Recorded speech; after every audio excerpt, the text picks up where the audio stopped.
أعوذ بالله من الشيطان الرجيم. بسم الله الرحمن الرحيم. الحمد لله والصلاة والسلام على رسول الله. رب اشرح لي صدري ويسر لي أمري واحلل عقدة من لساني يفقهوا قولي. رب زدني علما. அளவற்ற அருளாளனும் நிகரற்ற அன்புடையனுமாகிய இல்லாமல்ல அல்லாஹ்வுடைய திருப்பெயரால் ஆரம்பம் செய்கின்றேன். சலாமும் சாந்தியும் உத்தம நபி முஹம்மது ஸல்லல்லாஹு அலைஹி வஸல்லம் அவர்கள் மீதும் அவருடைய குடும்பத்தார் மீதும் அவர்களை பின்பற்றிய உத்தம சஹாபாக்கள் மீதும் நம் அனைவர் மீதும் என்றென்றும் நிலவட்டுமாக.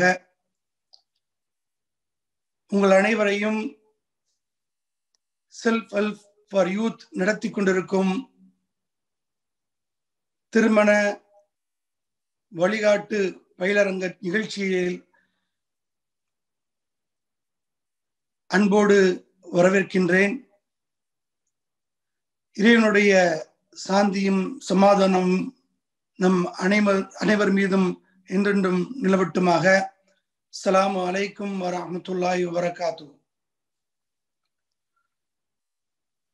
அல்ஹம்துலில்லாஹ். இன்று நாம் இந்த திருமண வழிகாட்டு பயிலரங்கத்தினுடைய இரண்டாவது அமர்விலே நாம் எல்லாம் இணைந்திருக்கின்றோம். நாம் எல்லாம் ஒன்று கூட்டிய வல்ல இறைவனுக்கு நாம் முதற்கண் நன்றி செலுத்துவோம். அல்ஹம்துலில்லாஹி ரப்பில் ஆலமீன். செல்ஃப் ஹெல்ப் ஃபார் யூத் பற்றிய ஒரு சிறிய அறிமுகம், அதனைத் தொடர்ந்து இன்ஷா அல்லாஹ் நம்மளுடைய சிறப்பு விருந்தினர் ஷேக் ஏசிஆர் முகமது அவர்கள் நம்முடன் இந்த தலைப்பின் கீழ் கலந்துரையாட இருக்கின்றார்கள். செல்ஃப் ஹெல்ப் ஃபார் யூத் என்பது இன்றைய கால 21st century யூத்ஸ் அவர்களுடைய அந்த ஹிடன் டேலண்ட்ஸ், அவர்களுக்கு கூடிய திறமைகளை வெளிப்படுத்துவதற்காக ஆரம்பிக்கப்பட்ட ஒரு ஆன்லைன் இணையதளம். குறிப்பாக இளைஞர்களுக்கு தேவையான வாழ்க்கையில் தேவையான அனைத்து விதமான லைஃப் ஸ்கில்ஸையும், அது படிப்பு இல்லாமல் ஸ்கூல் எஜுகேஷன்ல மற்ற என்ன தேவை இருக்கிறதோ அதையெல்லாம் கொடுத்து அவர்களை எப்படி பள்ளியிலே அதே போல காலேஜில் ஒர்க்ல லைஃப்ல எப்படி அவங்கள நம்ம முன்னுக்கு கொண்டு வர்றது, அவங்களுக்கு எப்படி கைட் பண்றது, ஹெல்ப் பண்றது என்ற அடிப்படையில தான் இந்த செல்ஃப் ஹெல்ப் ஃபார் யூத் ஆரம்பிக்கப்பட்டது. குறிப்பாக இன்றைக்கு இளைஞர்களுக்கு மத்தியிலே திருமணமாக இருக்கக்கூடிய அல்லது திருமணமான இளைஞர்களுக்கு மத்தியிலே அதே போல யுவதிகளுக்கு மத்தியிலேயும் நாம் பார்க்கக்கூடிய ஒரு தலையாய பிரச்சனை என்னவாக இருக்கின்றால், அந்த திருமண வாழ்க்கையினுடைய புரிதல், அதனுடைய கோட்பாடுகளை இஸ்லாமிய அடிப்படையிலே புரிந்து கொள்ளக்கூடிய ஒரு வாய்ப்பு இன்றைய காலகட்டத்திலே மிகவும் குறைந்து வருவதை நாம் காண்கின்றோம். அதனுடைய அடிப்படையில் அவர்களுக்கு ஒரு விழிப்புணர்வை ஏற்படுத்த வேண்டும். குறிப்பாக இளைஞர்களுக்கும் அதே போல் பெற்றோர்களுக்கும், மணமகன் மணமகளுடைய பெற்றோர்களுக்கும் இஸ்லாத்தினுடைய பார்வையில், இஸ்லாத்தினுடைய அடிப்படையில் நாம் ஒரு விழிப்புணர்வை ஏற்படுத்த வேண்டும் திருமண உறவை பற்றி என்ற அந்த நோக்கத்திலே நாம் ஆரம்பித்த ஒரு நிகழ்ச்சி தான் இந்த திருமண வழிகாட்டு பயிலரங்கம். அதனுடைய தொடக்க அமர்வு அல்ஹம்துலில்லாஹ் பல்வேறு மார்க்க அறிஞர்களையும் சமுதாய தலைவர்களையும் கொண்டு 2 வாரங்களுக்கு முன்னால் ஆரம்பிக்கப்பட்டது. அமர்வு 1 இஸ்லாத்தின் அடிப்படையிலே என்ற தலைப்பிலே கடந்த வாரம் ஷேக் இலியாஸ் ரியாஜி அவர்கள் நம்முடன் மிகவும் அருமையான முறையிலே கருத்துக்களை பரிமாறிக்கொண்டார்கள். நேயர்களுடைய கேள்விகளுக்கு பதிலளித்தார்கள். அதைத் தொடர்ந்து இந்த வாரம் அல்ஹம்துலில்லாஹ் நாம் இல்லறம் நல்லறமாக என்ற அந்த தலைப்பின் கீழ் நாம் இன்று கலந்துரையாட இருக்கின்றோம். இந்த புரோகிராமை, இந்த நிகழ்ச்சி மக்கள் மத்தியிலே கொண்டு செல்வதற்காகவும் மீடியாவின் மூலமாக எடுத்து செல்வதற்காகவும் நாம் சில பார்ட்னர்ஸோட சேர்ந்து பண்ணி கொண்டிருக்கிறோம், இணைந்து பண்ணி கொண்டிருக்கின்றோம். குறிப்பாக சிங்கப்பூரில் இருக்கக்கூடிய தாருல் இல்ம் என்ற நிறுவனம் அல்ஹம்துலில்லாஹ் இஸ்லாமிய வழிகாட்டு நிறுவனமாக, இஸ்லாமிய பயிற்சி நிறுவனமாக சிங்கப்பூரிலே பல ஆண்டுகள் நடத்தி கொண்டிருக்கின்றது. அந்த நிறுவனத்துடன் நாம் இணைந்திருக்கின்றோம். அதேபோல் தமிழ்நாட்டில் இயங்கக்கூடிய முஸ்லிம் மேரேஜ் அட்வைசரி கவுன்சில், தமிழ்நாடு முழுவதுமாக இருக்கக்கூடிய தமிழ் பேச மக்களுக்கு இந்த இஸ்லாமிய வழிகாட்டி பயிலரங்கத்தை, இஸ்லாமிய இந்த திருமண கைடன்ஸ் கோர்ஸ் அப்படின்ட்டு ஒரு ஆரம்பிச்சு அதை என்ன பண்றாங்க, திருமணத்துக்கு முன்னாலே நடத்தணும் அப்படின்ற அடிப்படையில ஒரு அமைப்பாக பல அறிஞர்களும் பல சமுதாய தலைவர்களும் ஒன்றிணைந்து இந்த நிறுவனத்தை, இந்த ட்ரஸ்டை ஆரம்பித்து அதன் மூலமாக பல தொடர்ச்சியான நிகழ்ச்சிகளை நடத்தி கொண்டிருக்கிறார்கள். அவர்களுடன் நாம் இணைந்து செயல்படுத்திக் கொண்டிருக்கின்றோம். அல்ஹம்துலில்லாஹ். அதே போல் இந்த நிகழ்ச்சியை மக்கள் மத்தியிலே கொண்டு செல்வதற்காக ஏதோ வந்தோம் கத்துக்கிட்டோம் அப்படின்னு இல்லாம, இதுக்கு நாம் குயிஸ் ப்ரோக்ராம் ஆர்கனைஸ் பண்ணி இதுல கலந்து கொள்ளக்கூடிய மக்கள் அதனை பதிலளித்தால் அவர்களுக்கு பரிசளிப்பு செய்ய வேண்டும் என்ற அடிப்படையிலே அல்ஹம்துலில்லாஹ் பைகுட் என்ற நிறுவனம் நம்மளோட சேர்ந்து அவர்கள் கிஃப்ட் கொடுப்பதற்கு, பரிசு கொடுப்பதற்கு ரெடியா இருக்கிறார்கள். 12ஆம் வாரம் நடக்கக்கூடிய இந்த தொடர் நிகழ்ச்சியிலே யாரெல்லாம் இந்த நிகழ்ச்சியினை முழுமையாக அட்டன் செய்து அதில் கேட்கக்கூடிய கேள்விகளை, கடைசியில் வரக்கூடிய கேள்விகளை அவர்கள் ஆன்சர் பண்ணி அதில் வரக்கூடிய டாப் 3 பீப்புளுக்கு, இந்த 10 வாரம் வரக்கூடிய 12 வாரம் வரக்கூடிய நிகழ்ச்சியில பண்ணக்கூடியவர்களுக்கு இன்ஷா அல்லாஹ் இன்னைக்கு தேவைக்கூடிய ஆன்லைனுக்குன்னு தேவைப்படக்கூடிய போன், ஐபோன், அதே போல சாம்சங் டேப்லெட், இதெல்லாம் அவருடைய இதை கொடுக்க இருக்கிறார்கள். அல்ஹம்துலில்லாஹ். இவர்கள் என்ன பண்றாங்கன்னா மொபைல்களை வாங்கி விற்கக்கூடிய ஒரு ஆன்லைன் நிறுவனமாகவும் அதே போல ஒரு ரீஃபர்பிஷ் ஃபேக்டரியும் சென்னையில் வைத்துக் கொண்டிருக்கிறார்கள். அவருடைய வெப்சைட்ல நீங்க பார்க்கலாம், www.buygood.com. உங்களுடைய மொபைலா இருக்கட்டும், லேப்டாப்பா இருக்கட்டும், மற்ற இன்னும் அவர்கள் போடக்கூடிய அந்த டேப்லெட்டா இருக்கட்டும், பிரச்சனையா இருந்தால் நீங்க ஆன்லைன்லேயே புக் பண்ணி அவங்க என்ன பண்ணுவாங்க, வந்து எடுத்துட்டு போய் ரிப்பேர் பண்ணி கொடுப்பாங்க. அதே போல மொபைலை, பழைய மொபைலை கொடுக்கலாம், ரீஃபர்பிஷ் மொபைலை நீங்க அவங்க மூலமா வாங்கலாம். ஸோ இது ஆன்லைன்ல பண்ணக்கூடிய ஒரு நிறுவனமாக அல்ஹம்துலில்லாஹ் சென்னையிலே நடத்தி கொண்டிருக்கிறார்கள். அவர்களுக்கு இந்த நேரத்தில் நாம் இந்த நிகழ்ச்சியிலே பயனடையக்கூடிய அந்த பார்வையாளர்களை ஊக்குவிக்கும் விதமாக இந்த பரிசுகளை வழங்குவதற்காக அவர்களுக்கு நாம் நன்றி செலுத்திக் கொண்டிருக்கின்றோம், நன்றி செலுத்திக் கொள்கிறோம். ஜஸாக்கல்லாஹ் ஹைர். இன்ஷா அல்லாஹ் இந்த நிகழ்ச்சியில் நாம் எல்லாம் என்ன கற்றுக்கொள்வோம் என்றால், குடும்ப வாழ்க்கையின் நுழைவாயில் திருமணம், அதே போல திருமணத்தை பற்றிய பார்வைகள், நோக்கங்கள் என்ன, அதே போல இந்த திருமண வாழ்வு சிறந்து விளங்க வேண்டும் என்றால் நாம் அதிலே கவனிக்க வேண்டிய விஷயங்கள் என்ன என்பதை பற்றிய ஒரு அருமையான கருத்தை நமக்கு முன்னால பகிர இருக்கின்றார்கள் ஷேக் அகார் முகமது நலிமி அவர்கள். இன்ஷா அல்லாஹ் இப்பொழுது அவர்களை நம் முன் இந்த கருத்துக்களை பகிர்வதற்காக அன்புடன் அழைக்கின்றேன். ஷேக் அகார் முகமது அவர்களை இப்பொழுது இன்ஷா அல்லாஹ் நம்ம முன்னால பேசுவார்கள். பிஸ்மில்லாஹிர் ரஹ்மானிர் ரஹீம். அல்ஹம்துலில்லாஹி ரப்பில் ஆலமீன். வஸ்ஸலாத்து வஸ்ஸலாமு அலா அஷ்ரஃபில் அன்பியாஇ வ ஸய்யிதில் முர்ஸலீன் ஸய்யிதினா முஹம்மத் வ அலா ஆலிஹி வ ஸஹ்பிஹி வ மன் தபியஹும் பி இஹ்சானின் இலா யௌமித்தீன். எனது அன்புக்கும் மதிப்புக்கும் உரிய சகோதரர் முனைவர் இப்ராஹிம் அவர்களே, பெருமதிப்புக்குரிய சகோதரர் ஃபெரோஸ்கான் அவர்களே, இந்த பயிலரங்கின் ஏற்பாட்டாளர்களே, சகோதரர்களே, சகோதரிகளே, அஸ்ஸலாமு அலைக்கும் வரஹ்மத்துல்லாஹி வபரகாத்துஹு. வலைக்கும் அஸ்ஸலாம் வரஹ்மத்துல்லாஹி வபரகாத்துஹு. இந்த பயன்மிக்க பிரயோசனமான பயிலரங்கில் பங்கேற்று உங்களோடு சில கருத்துக்களை பகிர்ந்து கொள்வதற்கு எனக்கு கிடைத்த இந்த வாய்ப்பையிட்டு நான் பெருமகிழ்ச்சி அடைகின்றேன். அல்லாஹ்வை புகழ்கின்றேன். அல்ஹம்துலில்லாஹ் சும்ம அல்ஹம்துலில்லாஹ். இல்லறம் நல்லறமாக என்ற பொருளிலே, தலைப்பிலே குறுகிய நேரத்துக்குள் சில விஷயங்களை உங்களோடு பகிர்ந்து கொள்ளுமாறு நான் வேண்டப்பட்டிருக்கின்றேன். எமது குடும்ப வாழ்க்கையை வெற்றிகரமாக அமைத்துக் கொள்வது எப்படி, குதூகலமானதாக மகிழ்ச்சிகரமானதாக அமைத்துக் கொள்வது எப்படி, நான் நினைக்கிறேன் எல்லோரும் எதிர்பார்க்கின்ற ஒரு அம்சம் இது. எல்லோருடைய ஏக்கமாக அவாவாக இது இருக்கிறது என்று சொன்னால் அது மிகையாக மாட்டாது.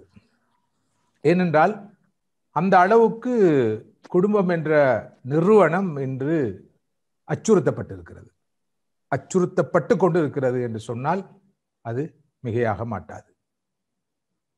மனமுறிவு என்பது, விவாகரத்து என்பது இன்று சர்வ சாதாரணமாக மாறியிருப்பதை பார்க்கிறோம்.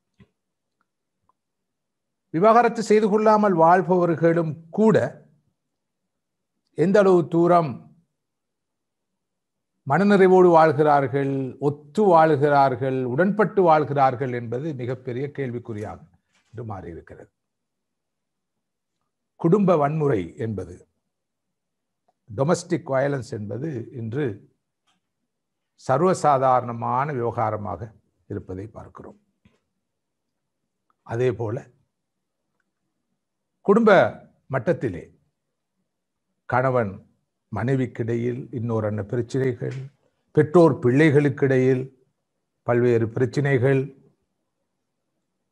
மாமி மருமகள் பிரச்சனைகள் மாத்திரமல்ல, குடும்ப முரண்பாடுகள் காரணமாக இன்று பரவலாக பெண்கள் மத்தியில் குறிப்பாகவும் ஆண்கள் உட்பட அனைவர் மத்தியில் பொதுவாகவும் ஒரு வகையான மன உளைச்சல் உருவாகி இருக்கிறது. அது மன அழுத்தமாக, மன இறுக்கமாக மாறி டிப்ரெஷன் வரை போய் அடைகின்ற நிலைமைகளை பரவலாக சமூகத்துக்குள்ளே பார்க்கிறோம். ஒவ்வொருவரும் தனது குடும்பத்தை ஒரு பிரச்சனையாக, ஒரு தலையீடியாக, சில போது தனது குடும்ப வாழ்க்கையே ஒரு சாபக்கேடாக பார்ப்பவர்களும் இருக்கிறார்கள் என்பதை கவலையோடு இங்கு சொல்ல வேண்டியிருக்கிறது. இப்படிப்பட்ட ஒரு நெருக்கடியான நிலைக்கு குடும்பம் என்ற நிறுவனம் முகம் கொடுத்திருக்கிறது. இவற்றோடு ஆண்கள் மத்தியிலும் பெண்கள் மத்தியிலும் சில போது முறைகேடான பழக்க வழக்கங்கள் அல்லது முறைகேடான உறவுகள் கூட உருவாகி இருக்கிற நிலைமையை பார்க்கிறோம். பல குடும்பங்களிலே ஆணாதிக்கம் ஒரு பிரச்சனையாக மாறி இருக்கிறது. சில குடும்பங்களிலே பெண்ணாதிக்கம் ஒரு பிரச்சனையாக மாறி இருக்கிறது. இப்படி குடும்ப வாழ்க்கைக்கு இன்னொரு அச்சுறுத்தல்கள் உருவாகி இருக்கிற ஒரு காலமாக இருக்கிற காரணத்தினால் குடும்பம் என்ற இந்த நிறுவனத்தை கட்டி காக்கின்ற, கட்டி எழுப்புகின்ற, குடும்பம் என்ற அந்த நிறுவனம் ஒரு குதூகலமான, மகிழ்ச்சிகரமான, சந்தோஷமான, வெற்றிகரமான நிறுவனமாக அமைய வேண்டும் என்ற எதிர்பார்ப்போடு, அதுக்கு தேவையான வழிகாட்டல்களை வழங்கும் நோக்கோடுதான் இந்த பயிலரங்கம் ஒழுங்கு செய்யப்பட்டிருக்கிறது. சகோதரர்களே, முதல் கோணல் முற்றும் கோணல் என்று சொல்வார்கள். ஆங்கில மொழியிலே well begun is half done என்று சொல்வார்கள். ஆரம்பம் சரியாக, ஒழுங்காக, முறையாக அமைகின்ற போதுதான் அடுத்தடுத்த கட்டங்கள் அழகாக அமையும், வெற்றிகரமாக அமையும். ஆரம்பமே கோணலாக, மாணலாக, ஒழுங்கீனமாக அமைகின்ற போது அடுத்தடுத்த கட்டங்களும் அப்படிப்பட்ட ஒரு நிலைக்கு சென்றுவிடும். அந்த வகையில் நமது இல்லறம் நல்லறமாக மாற வேண்டும் என்றிருந்தால், நமது குடும்ப வாழ்க்கை வெற்றிகரமானதாகவும் குதூகலமானதாகவும் மகிழ்ச்சிகரமானதாகவும் அமைய வேண்டும் என்றிருந்தால், ஆரம்பம் அழகாக ஒழுங்காக முறையாக அமைவது இன்றியமையாது. அந்த வகையிலே குடும்ப வாழ்வின் நுழைவாயிலாக இருப்பது நிக்காஹ், திருமணம். திருமணம் சரியாக அமைகின்ற போது, அது தொடர்பான விஷயங்கள் எல்லாம் ஒழுங்காக அமைகின்ற போதுதான் நிச்சயமாக அடுத்தடுத்த கட்டங்கள் சீராக சிறப்பாக அமையும். குடும்ப வாழ்க்கை நாம் எதிர்பார்க்கிற வகையில் திருப்திகரமானதாக அமைய முடியும். இங்குதான் நான் நினைக்கிறேன் குடும்ப வாழ்வின் வெற்றியின் ஆரம்ப ரகசியம் பொதிந்திருக்கிறது. குடும்ப உருவாக்கத்துக்கு அத்திவாரம் ஆண் பெண் உறவு. ஆணும் பெண்ணும் இணைகிற இடத்தில் தான் குடும்பம் உருவாகிறது. அல்லாஹு தாலா இயல்பிலேயே இந்த ஆண் பெண் உறவை ஒழுங்குபடுத்தி வைத்திருக்கிறான். அதற்காக செக்ஸ் அப்பீல் என்று அழைக்கப்படுகின்ற இனக்கவர்ச்சியை உருவாக்கி வைத்திருக்கிறான். ஆணுக்கு பெண்ணிலும் பெண்ணுக்கு ஆணிலும் ஒரு கவர்ச்சி இருக்கிறது. அந்த கவர்ச்சியும் ஈர்ப்பும் தான் அவர்கள் இருவரையும் இணைய வைக்கிறது. இதன் மூலம்தான் குடும்பம் உருவாகிறது.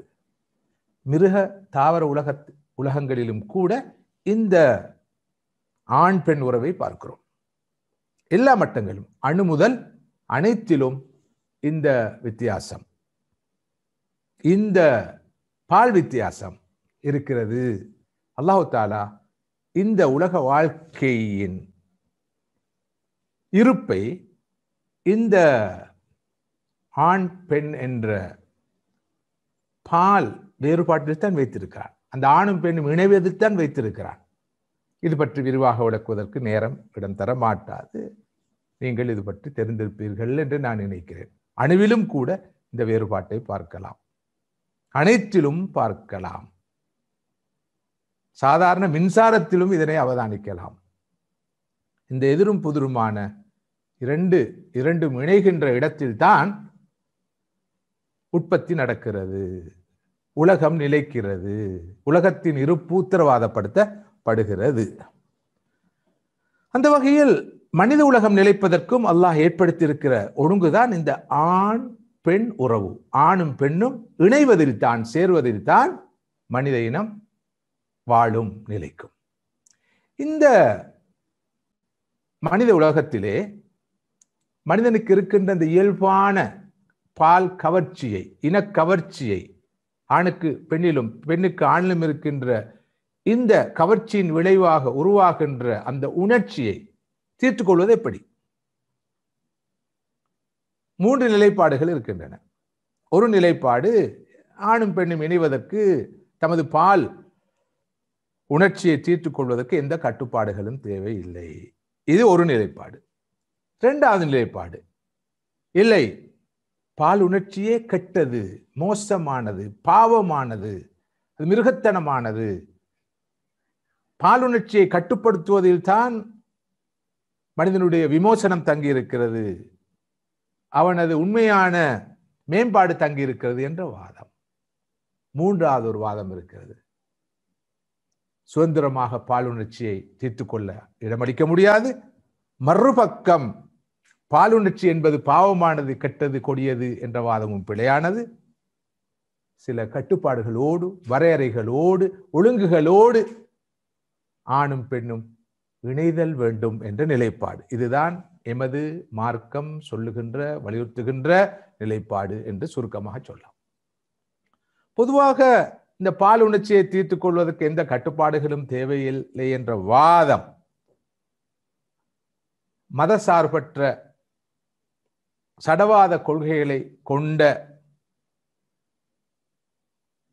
மனிதர்களுடைய வாதம். இது பற்றி நான் விரிவாக விளக்க வேண்டிய அவசியம் இல்லை. ஆன்மீகம் புறக்கணிக்கப்படுகிற போது, மதம் புறக்கணிக்கப்படுகிற போது, ஆன்மீக விழுமியங்கள் புறக்கணிக்கப்படுகிற போது இப்படிப்பட்ட ஒரு நிலை வரும். இன்றைய உலகிலே துரதிர்ஷ்டவசமாக இத்தகைய ஒரு போக்கை நாம் பரவலாக பார்க்கிறோம். இன்று குறிப்பாக மேற்குலக நாடுகளில் மாத்திரமல்ல, இன்று உலகளாவிய ரீதியில் இப்படிப்பட்ட கருத்துக்கள் வேகமாக பரவி வருகின்றன. ஹஸ்பண்ட் வைஃப் என்ற அந்த கணவன் மனைவி என்ற உறவெல்லாம் காலம் கடந்த நிலைப்பாடுகள். இப்போது அப்படி அல்ல. மனிதர்கள் சேர்ந்து வாழ்கின்ற ஒவ்வொரு இருவரும் உண்மையிலே குடும்பமாக பார்க்கப்பட வேண்டும். people who live together and love each other, யாராக இருந்தாலும் சரி, அவர்கள் ஆணும் ஆணுமாக இருக்கலாம், பெண்ணும் பெண்ணுமாக இருக்கலாம், ஆணும் பெண்ணுமாகவும் இருந்து விட்டு போகலாம், அதுவெல்லாம் பிரச்சனை அல்ல. அவர்கள் இருவர் சேர்ந்து வாழ்ந்தால் அது குடும்பம்தான் என்ற வாதம் முன்வைக்கப்படுகிறது. இதெல்லாம் கடந்த காலம். இந்த மிலேனிய உலகிலே இந்த கணவன் மனைவி என்ற இந்த பாரம்பரிய உறவுகளெல்லாம் அவசியமற்றது என்ற வாதம் முன்வைக்கப்படுகிறது. மனிதனுக்கு இயல்பாகவே பல தேவைகள் இருக்கின்றன, ஆசைகள் இருக்கின்றன. உணவு தேவைப்பட்டால் சாப்பிடுகிறான், தாகம் வந்தால் குடிக்கிறான். அதே மாதிரி அத்தகைய ஒரு உணர்வு தான் இந்த பால் உணர்வு என்பது. அவன் விரும்பியவாறு அதனை தீர்த்து கொள்வதற்கு அனுமதி வழங்கப்பட வேண்டும். அதுக்கு எந்த கட்டுப்பாடுகளும் அவசியம் இல்லை. இது எந்த அளவு மோசமான நிலையை நோக்கி உலகில் போய்கொண்டிருக்கிறது என்பதை நாம் பார்க்கிறோம். உலகிலே பல நாடுகளிலே, குறிப்பாக மேற்குலக நாடுகளிலே குடும்பம் என்ற நிறுவனம் பயங்கரமாக சிதைந்து வருகிறது. ஒரு குழந்தை கூட 18 வயதுக்கு மேல் பெற்றோரோடு இருப்பதில்லை. லீவ் த நெஸ்ட் என்ற பார்வையில் அவர்கள் ஒரு ஒரு ஒரு ஒரு பறவை குஞ்சு வளர்ந்ததற்கு பின்னால் தன்னுடைய தாய் பறவையிலிருந்து பிரிந்து எப்படி தனித்து சென்று விடுகிறதோ அத்தகைய ஒரு நிலைமை உருவாகி வருகிறது. இதெல்லாம் கவலைக்குரிய நிலைமை. இவற்றுடைய விளைவுகள் என்ன? இன்று உலகளாவிய ரீதியில் முறைகேடான கருத்தரிப்பு என்பது சர்வசாதாரணமாக மாறிவிட்டது. லிவிங் டுகெதர் என்ற பெயரிலே இருவர் சேர்ந்து வாழ்கிறார்கள். முறைகேடான கருத்தரிப்புகள். இங்கு நான் நாடுகளின் பெயர்களை குறிப்பிடவில்லை.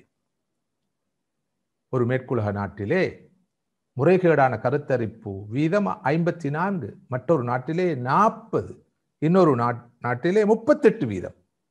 இதே போல இன்று உலகம் எதிர்நோக்கி இருக்கிற பயங்கரமான மற்றொரு பிரச்சனை சிங்கிள் பேரண்ட்ஸ். அதாவது குழந்தைக்கு பெரும்பாலும் தனது தந்தை யாருன்னு தெரியாது. தந்தை இல்லாத குழந்தைகள் பெரும்பாலும், தாய் இல்லாத குழந்தைகளும் இருப்பார்கள். ஒரு புள்ளிவிவரப்படி, கணக்கெடுப்பின்படி ஒரு மேற்குலக நாட்டிலே சிங்கிள் பேரண்ட்ஸ் உடைய வீதாசாரம் 35, மற்றொரு நாட்டிலே 45, இன்னும் சில நாடுகளில் 50 வீதத்தை கடந்திருக்கிறது. உலகம் எங்கு போய்கொண்டிருக்கிறது என்பதை எல்லோரும் சிந்திக்க வேண்டும்.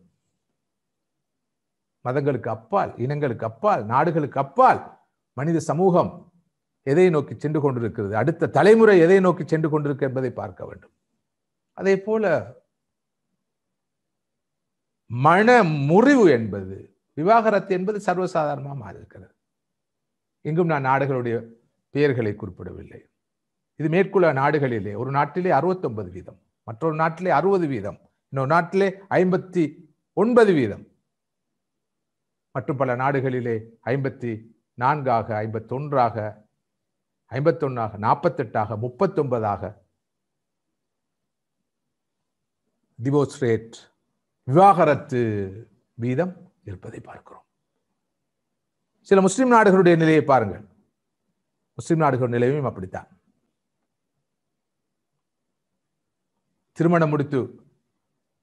திருமணம் செய்து கொள்ளாதவர்களுடைய தொகையை பாருங்கள். ஒவ்வொரு நாட்டிலும் விவாகரத்து செய்து கொள்ள வீதத்தை பாருங்கள். எத்தகைய ஒரு நிலை முஸ்லிம் உலகில் உருவாகி இருக்கு என்பதை பாருங்கள். திருமணம் செய்து கொள்ளாதவர்களுடைய எண்ணிக்கை, தொகை நாளுக்கு நாள் கூடிக்கொண்டு போகிறது. விவாகரத்து செய்து கொள்வருடைய வீதமும் நாளுக்கு நாள் அதிகரித்து கொண்டு போகிறது. ஒரு மேற்குலக நாட்டிலே 85 வீதமானவர்கள் முறையாக ஒழுங்காக திருமணம் செய்து கொள்வதில்லை. அவர்கள் லிவிங் டுகெதர் என்ற பெயரில் சேர்ந்து வாழ்கிறார்கள். முறையாக திருமணம் எடுத்துக் கொள்பவர்கள் 15 வீதம்தான். அவர்களிலும் 48 வீதமானவர்கள் விவாகரத்து செய்து கொள்கிறார்கள்.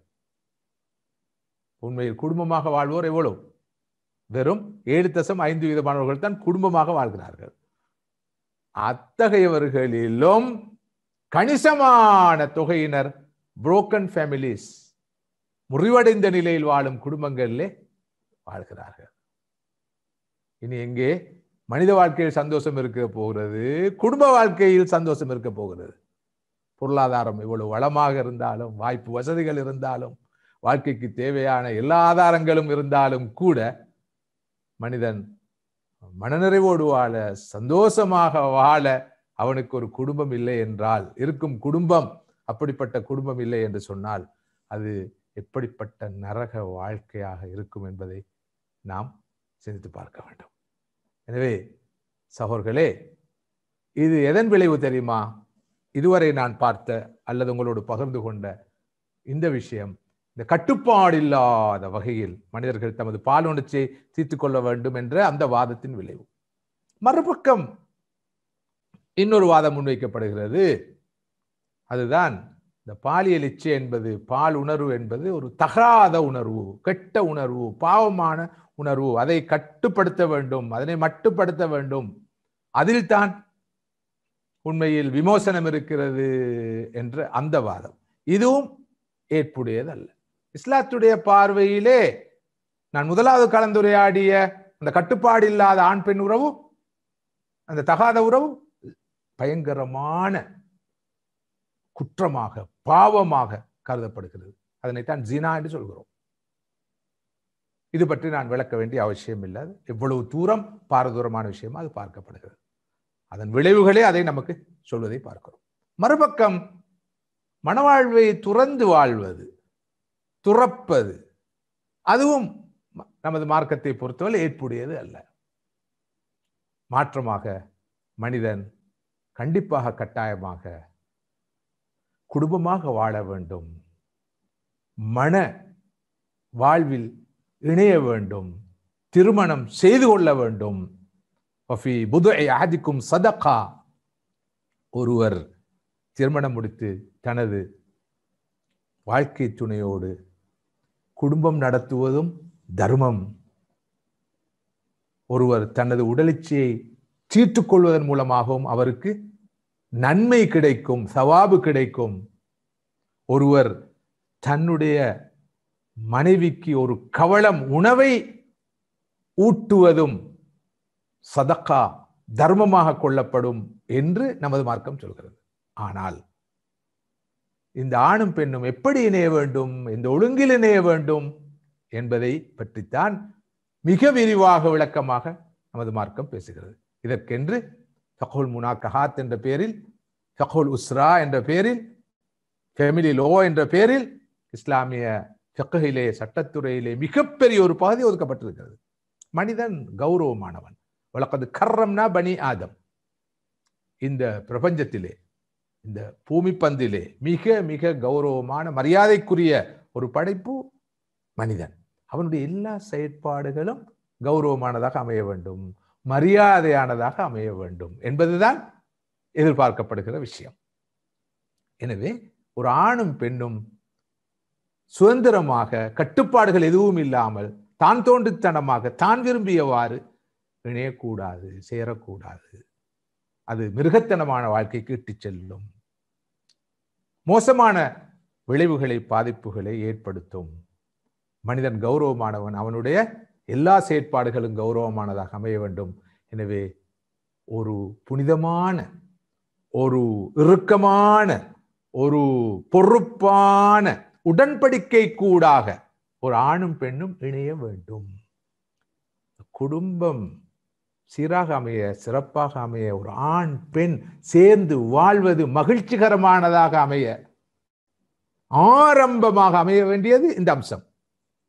குர்ஆன் சொல்கிற மீசாகுன் கலீத், திருமணம் என்பது மிகவும் பொறுப்பான ஒரு உடன்படிக்கை, சீரியஸான ஒரு எக்ரீமெண்ட் என்று அல் குர்ஆன் சொல்கிறது அல்லவா?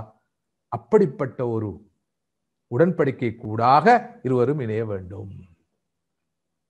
ஏனென்றால் நமது மார்க்கத்துடைய பார்வையில் திருமணம் என்பது, நிக்கா என்பது சாமானியமானது அல்ல.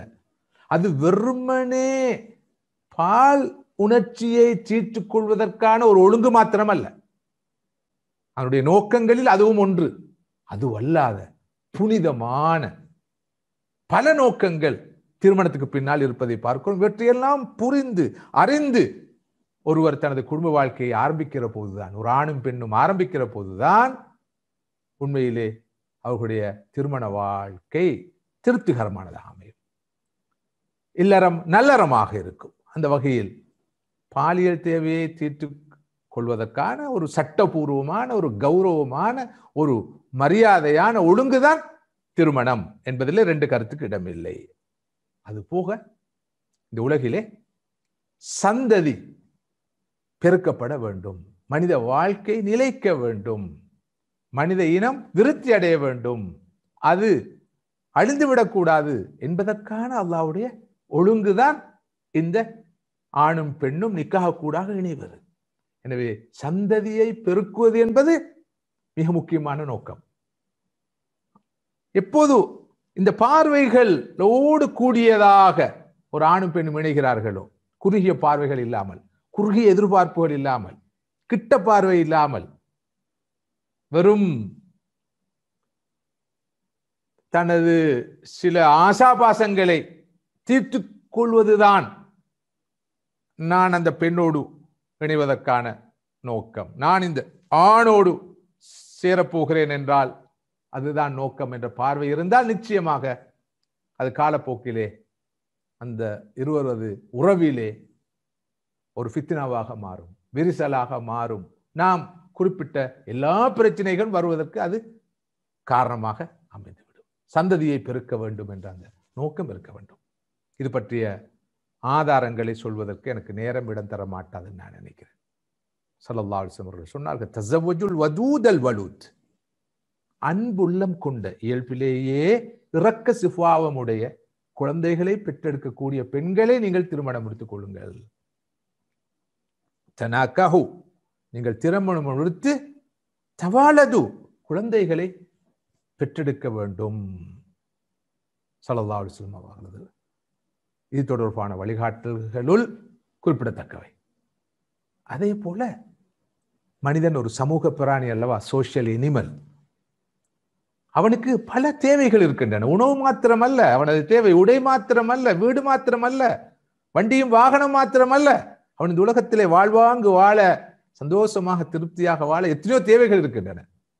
அந்த தேவைகளிலே இந்த தாய் தந்தை என்ற உணர்வு அவனுக்கு இயல்பாக தேவைப்படுகிறது. அவன் பேலன்ஸாக வாழ, ஒரு நிரப்பமான வாழ்க்கை வாழ அவன் ஒரு தந்தையாக மாற வேண்டும். நான் இப்போது தந்தை. மனிதனுக்கு அவனது வாழ்க்கையில எத்தனையோ பாத்திரங்கள் இருக்கின்றன, வாழ்க்கையில எத்தனையோ கட்டங்கள் இருக்கின்றன. அவற்றையெல்லாம் அவன் அந்தந்த பருவத்தில் அடைகிற போது, கடக்கிற போதுதான் அவனது வாழ்க்கை திருப்திகரமானதாகவும் சமநிலை கொண்டதாகவும் இருக்கும். இல்லாத போது பிரச்சனை தான், ஃபசாத் என்ற ஒழுங்கீனம் தான் வரும். ஒரு ஆணுக்கு கண்டிப்பாக தந்தை என்ற அந்த ஃபாதர்ஹுட் என்ற நிலையை அடைய வேண்டிய தேவை இருக்கிறது. ஒரு பெண்ணுக்கும் அப்படித்தான் தாய்மை என்று அழைக்கப்படுகிற, மதஹூட் என்று அழைக்கப்படுகிற அந்த நிலையை அடைய வேண்டிய தேவை ஒரு பெண்ணுக்கு இருக்கிறது. திருமணத்துக்கு கூடாக இது எதிர்பார்க்கப்படுகிறது. அதுபோல இவ்வளவு பெரிய மனிதனும் சுறுசுறுப்பாக இருக்க, பொறுப்புணர்ச்சியோடு நடந்து கொள்ள அவனுக்கு இந்த திருமண பந்தம் தேவைப்படுகிறது. இது நிரூபிக்கப்பட்ட, விஞ்ஞான ரீதியில், அறிவியல் ரீதியில் நிரூபிக்கப்பட்ட உண்மை. ஒரு மனிதன் சோம்பி கிடப்பான், சும்மா இருப்பான், பொடுப்போக்காக இருப்பான், எதையும் பொருட்படுத்தாத மனிதனாக இருப்பான். அவன் திருமண வாழ்க்கையில், மன வாழ்க்கையில் இழந்ததை தொடர்ந்துதான் அவனது வாழ்க்கையிலே ஒரு திருப்பம் வரும், மாற்றம் வரும், சுறுசுறுப்பை பார்ப்போம், பொறுப்புணர்ச்சியோடு நடந்து கொள்ள தன்மையை பார்ப்போம். எனவேதான் ஊர்களில் சொல்வார்கள், குடும்ப மட்டங்களில் சொல்வார்கள், ஒரு இளைஞன் தான் தோண்டித்தனமாக நடந்து பொறுப்புணர்ச்சி இல்லாமல் நடந்து கொண்டிருக்கிற நேரத்தில் சொல்வார்கள், அவனுக்கு ஒரு திருமணத்தை செய்து வைத்து விடுங்கள், எல்லாம் சரி வந்து விடும், அவன் பொறுப்புணர்ச்சி உள்ளவனாக மாறி விடுவான் என்று சொல்வார்கள் அல்லவா. இது மிகப்பெரிய உண்மை. அதே போல மனிதனால் தனித்து வாழ முடியாது. எல்லா பொறுப்புகளையும் ஒரு ஆணால் தனித்து சுமக்க முடியாது, ஒரு பெண்ணாலும் தனித்து சுமக்க முடியாது. பொறுப்புகளை பகிர்ந்து கொள்வதற்கான ஒரு பிரபஞ்ச நியதி, அல்லாஹ்வுடைய மகத்தான அழகான அற்புதமான ஒழுங்குதான் நிக்கா. ஒரு ஆணால் எல்லா விஷயங்களையும் செய்ய முடியாது என்பது மிகப்பெரிய உண்மை. ஒரு பெண்ணால் எல்லா காரியங்களையும் செய்து முடிக்க முடியாது என்பது பெரிய உண்மை. ஒரு ஆணும் பெண்ணும் இணைந்து தமது வாழ்க்கையை நடத்துகிற போதுதான் அந்த வாழ்க்கை வெற்றிகரமான வாழ்க்கை அமையும். பிள்ளைகள் இருக்க வேண்டும், குழந்தைகள் இருக்க வேண்டும், வீட்டில் பலர் இருக்க வேண்டும், ஒரு குடும்பமாக வாழ வேண்டும். மனிதன் சமூக பிராணி என்ற வகையில் அவனுக்கு எத்தனையோ இத்தகைய உறவுகள் தேவை. அதில் பிரதானமான முக்கியமான உறவுதான் இந்த குடும்பம் என்ற உறவு. எனவே திருமணத்தை ஒரு குறுகிய பார்வையோடு பார்த்து விடக்கூடாது. பலர் இந்த பார்வைகள் இல்லாமல் பார்க்கிறார்கள். ஆரம்பமே நான் சொன்னது போல முதல் கோணல் முற்றும் கோணல். வெறும் பாலியல் கவர்ச்சியை பார்க்கிறார்கள், வெறும் அழகை பார்க்கிறார்கள், வெறும் உடல் தோட்டத்தை பார்க்கிறார்கள், அல்லது வெறும் பொருளாதாரத்தை கவனத்தில் கொள்கிறார்கள், வருமானத்தை பார்க்கிறார்கள், அல்லது வெறுமனே குடும்பத்தை பார்க்கிறார்கள். இப்படி இப்படி இப்படி குறுகிய பார்வைகளை மையப்படுத்தி குடும்ப வாழ்க்கை ஆரம்பிக்கப்பட்டால், தொடங்கப்பட்டால் விளைவு எப்படி இருக்கும்? குடும்பத்தில் எப்படி மகிழ்ச்சி எதிர்பார்க்கலாம், சந்தோஷத்தை நிறைவு எதிர்பார்க்கலாம்? இந்த பார்வை, இந்த ஹோலிஸ்டிக் பார்வை, இந்த மொத்தமான முழுமையான பார்வை இன்றியமையாது. மாத்திரமல்ல, மனிதனுக்கு நிறைய உறவுகள் தேவை இந்த உலகத்திலே. இந்த நிக்காஹ் கூடாகத்தான் மனிதனுக்கு தாய்மை என்ற அந்த நிலை, தந்தை என்ற நிலை, மாத்திரமல்ல மாமா மாமி உறவுகள், எத்தனையோ வகையான உறவுகள் தோன்றுகின்றன. அந்த உறவுகள் தான் ஒரு மனிதனுடைய வாழ்க்கையை வளப்படுத்துகின்றன, நிறைவானதாக மாற்றுகின்றன. நிக்காஹ் கூடாக புதிய உறவுகள் உருவாக வேண்டும் என்று எதிர்பார்க்கப்படுகிறது. இவையெல்லாம் திருமணத்துக்கு பின்னால் இருக்கிற நோக்கங்கள். இவற்றோடு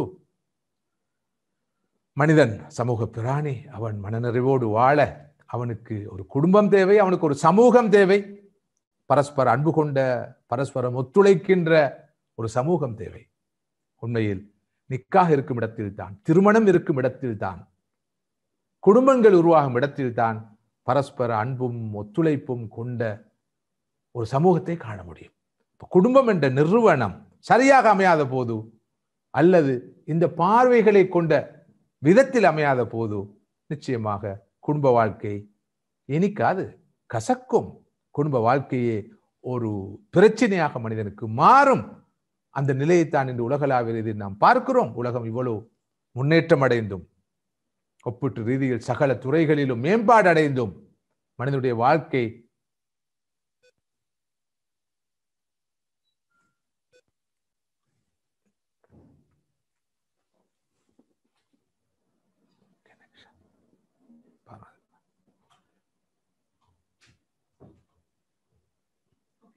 மனித வாழ்க்கை கசக்கிறது என்று சொன்னால் அதற்கான முக்கியமான காரணம் நிக்காஹ் பற்றிய, திருமணம் பற்றிய இந்த பார்வையிலே இருக்கிற கோளாறு என்று நாம் சொன்னால் அது பிழையாக மாட்டாது. இந்த வகையில் தான் இஸ்லாத்துடைய பார்வையிலே திருமணத்துக்கான அந்த இடம் தீர்மானிக்கப்பட்டிருக்கிறது.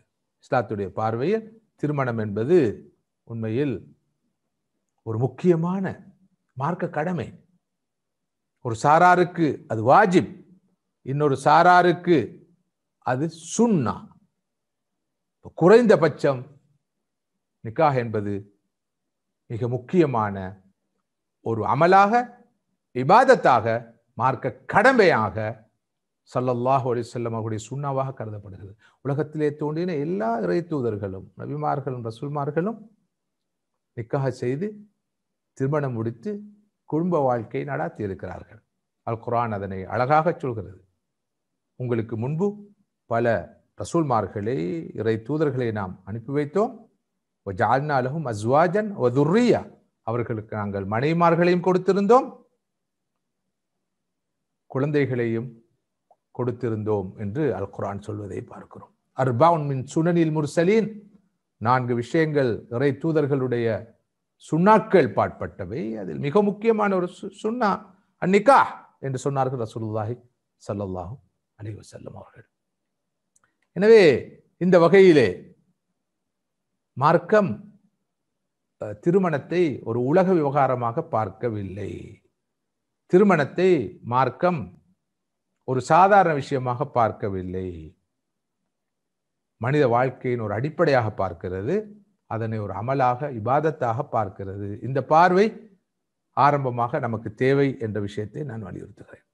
அடுத்ததாக, நமது குடும்ப வாழ்க்கை இன்பகரமானதாக அமைய, மகிழ்ச்சிகரமானதாக அமைய, திருப்திகரமானதாக அமைய, நான் ஏலவே குறிப்பிட்டது போல எமது ஆரம்பம், குடும்ப வாழ்வின் நுழைவாயில் என்ற வகையில் திருமணம் மிகச் சரியாக அமைய வேண்டும். திருமணத்துடைய நோக்கங்கள் என்ன, எதிர்பார்ப்புகள் யாவை என்பது சரியாக புரியப்பட வேண்டும் என்று சொன்னேன். அடுத்ததாகத்தான் இந்த பார்வையோடு, இந்த பின்புலத்தோடு, பின்னணியோடு தான் துணை தெரிவு அமைய வேண்டும். இந்த எல்லா நோக்கங்களை முடியுமான வரை அடையக்கூடிய வகையில், இந்த நோக்கங்கள் நிறைவேறக்கூடிய வகையில் தான் துணை தெரிவு அமைய வேண்டும். எனவே அந்த வகையில் மார்க்கம் இது பற்றி நிறைய வழிகாட்டல்களை நமக்கு தந்திருக்கிறது. துணை தெரிவுக்கு முன்னால் கவனத்தில் கொள்ள வேண்டிய விஷயங்களை பற்றி மார்க்கம் சொல்கிறது. இவை கட்டாயம் கவனத்தில் கொள்ளப்பட வேண்டும். 2 விஷயங்களை தொட்டு காட்டுகிறேன். இது சட்டம் சார்ந்த விஷயம். அது பற்றி விரிவாக விளக்குவதற்கு நேரம் இடம் தர மாட்டாது. தெரிவுக்கு முன்னால் கவனத்தில் கொள்ள வேண்டிய 2 நிபந்தனைகள் இருக்கின்றன. குறித்த பெண்ணை திருமணம் முடிப்பதற்கான மார்க்க ரீதியான தடைகள் ஏதும் மார்க்கத்தில் இருக்கிறதா என்பதை உறுதிப்படுத்திக் கொள்ள வேண்டும். அஜ்னபி, மஹரமி, அந்த வரையறைகளை தெரிந்து கொள்ள வேண்டும். சில போது விதிவிலக்காக அசம்பாவிதங்கள் நடந்து விடுவது உண்டு. தனக்கு திருமணம் முடிப்பதற்கு அனுமதிக்கப்படாத பெண்ணை சில போது திருமணம் முடித்து விடுகிறார்கள்.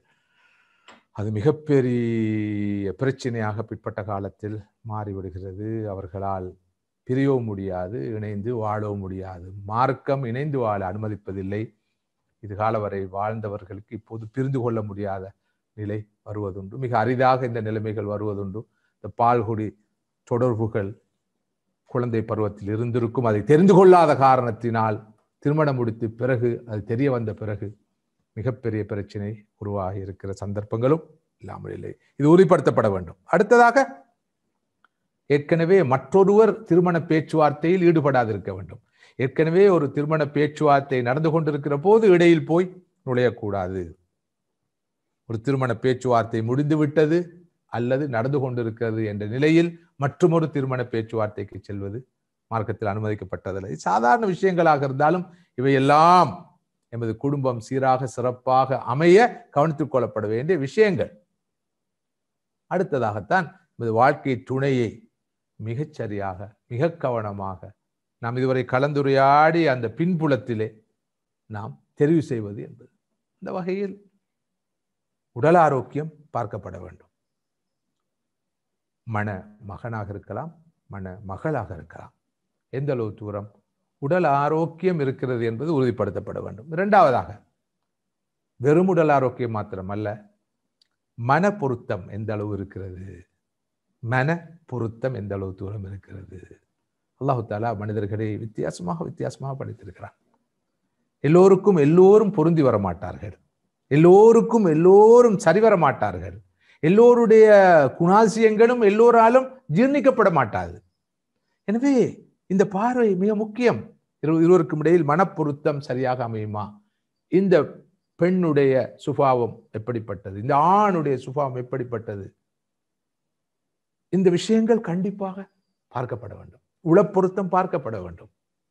இருவருடைய சுபாவமும் இணைந்து போகக்கூடிய சுபாவமா என்பது பார்க்கப்பட வேண்டும். உண்மையில் இவையெல்லாம் பார்க்கப்படுகின்றனவா? இவையெல்லாம் கவனித்துக் கொள்ளப்படாத நிலையில் திருமணத்தை வேறு பல அளவுகோல்களை வைத்து முடித்துவிட்டு குடும்ப வாழ்க்கையை இனிக்க வேண்டும், கசக்கக்கூடாது, இல்லறம் நல்லறமாக அமைய வேண்டும், மகிழ்ச்சிகரமானதா சந்தோஷமானதா அமைய வேண்டும் என்று எப்படி எதிர்பார்ப்பது என்பதுதான் கேள்வி. சமூக காரணங்களும் காரணிகளும் இருக்கின்றன, மறுக்க முடியாதவை. மனிதன் தான் வாழ்கிற அந்த சமூகத்துடைய எதிர்பார்ப்புகள் இருக்கின்றன. குடும்பம் என்ற ஒரு பிரச்சனை இருக்கிறது. இதனை மார்க்க கண்ணோட்டத்திலே நசபு என்று சொல்வார்கள், ஹசபு என்று சொல்வார்கள், கஃபா என்று சொல்வார்கள். 2 குடும்பங்களுக்கு இடையிலே வரக்கூடிய அந்த பொருத்தப்பாடு. மணமகளுடைய குடும்பம், மணமகனுடைய குடும்பம், இந்த குடும்பங்களுடைய பின்னணி, இவையெல்லாம் கவனத்தில் கொள்ளப்பட வேண்டும். இவையெல்லாம் நடைமுறையில் உள்ள விஷயங்கள். அது அளவு கடந்து போகின்ற போது மார்க்க முரணானதாக கொள்ளப்படும், ஜாஹிலியத்தாக கொள்ளப்படும், பாவமாக கொள்ளப்படும். ஆனால் அடிப்படையில் இந்த அம்சங்களும் பார்க்கப்பட வேண்டும். அதாவது தெளிவாக சொல்வதாக இருந்தால், சமூகத்திலே குடும்ப அந்தஸ்தை பார்ப்பவர்கள் இருக்கிறார்கள், குடும்ப பின்னணியை பார்ப்பவர்கள் இருக்கிறார்கள். இவையெல்லாம் கவனத்தில் கொள்ளப்படுவது பிழையானதல்ல. இவையெல்லாம் நடைமுறையில் தேவையான விஷயங்கள். இவற்றை நாம் பொருட்படுத்தாமல் முடிவுகள் எடுக்கப்படுகிற போது பிற்பட்ட காலத்திலே குடும்ப வாழ்க்கையில் அனாவசியமான பிரச்சனைகள் தோன்றுவதற்கு காரணம் இல்லாமல் இல்லை, தோன்றுவதற்கான நியாயம் நிச்சயமாக இருக்கும். இவற்றோடு பொருளாதாரம், வாழ்வாதாரம் முக்கியம். உணர்ச்சி வசப்பட்டு நிலைப்பாடு எடுக்க முடியாது. மணமகனுக்கு தொழில் இருக்கிறதா, வருமானம் இருக்கிறதா, உழைப்புக்கான வழி இருக்கிறதா, குடும்பத்தை கொண்டு நடத்துவதற்கான தாக்கத்து அவனிடம் காணப்படுகிறதா, இவையெல்லாம் பார்க்கப்படத்தான் வேண்டும். மார்க்கம் இவற்றை தடை செய்யவில்லை. அதே போல குடும்ப வாழ்க்கையுடைய முக்கியமான நோக்கம் குழந்தை பேரு. இந்த அம்சமும் பார்க்கப்பட வேண்டும், கவனத்தில் கொள்ளப்பட வேண்டும். அல்லாஹ் நாடி சில போது ஒரு குடும்பம் குழந்தை பாக்கியத்தை இழக்கலாம். அல்லாஹ்வுடைய நாட்டம், அதனை பொருந்திக் கொள்ள வேண்டும். ஆனால் சபபுகள் என்ற வகையில் இவையெல்லாம் கவனத்தில் கொள்ளப்பட வேண்டும். அதனை நாம் மறுப்பதற்கு இல்லை. ஒரு திருமணமாகாத ஒரு ஆண் ஒரு கன்னி பெண்ணை திருமணம் முடிப்பதை மார்க்கம் வரவேற்கும்.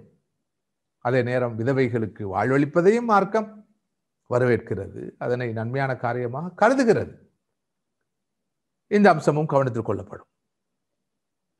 இவை அனைத்துக்கும் மேலாக மிக முக்கியமாக அடிப்படையாக முக்கியத்துவம் கொடுத்து முன்னுரிமை கொடுத்து பார்க்கப்பட வேண்டிய விஷயம்தான் தீன். எந்த அளவு தூரம் இந்த மணமகன் இந்த மணமகள் மார்க்க பற்றுள்ளவராக இருக்கிறார், எந்த அளவு தூரம் பண்பாடும் ஒழுக்கம் உள்ளவராக இருக்கிறார், எந்த அளவு தூரம் நன்னடத்தை உடையவராக இருக்கிறார் என்பது மிக தெளிவாக பார்க்கப்பட வேண்டும்.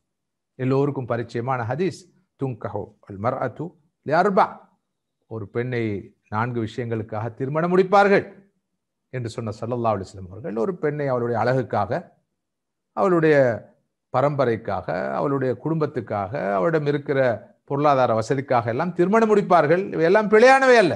ஆனால் ஃபத்ஃபர் பிதாத்தி தீன், தர்பியத், மார்க்கமுள்ள ஈமானுள்ள அஹ்லாக்குள்ள பெண்ணை பார்த்து நீ திருமணம் முடித்துக்கொள், இல்லாத போது நீ அழிந்து விடுவாய் என்று சொன்னார்கள் ரசூலுல்லாஹி ஸல்லல்லாஹு அலைஹி வஸல்லம். ஹைருன் நிசா மன் இதா நதர்த இலைஹா சர்ரத்க, பெண்களில் சிறந்த பெண் யார்? அவளை நீ பார்த்தால் அவள் உன்னை மகிழ்விப்பாள்.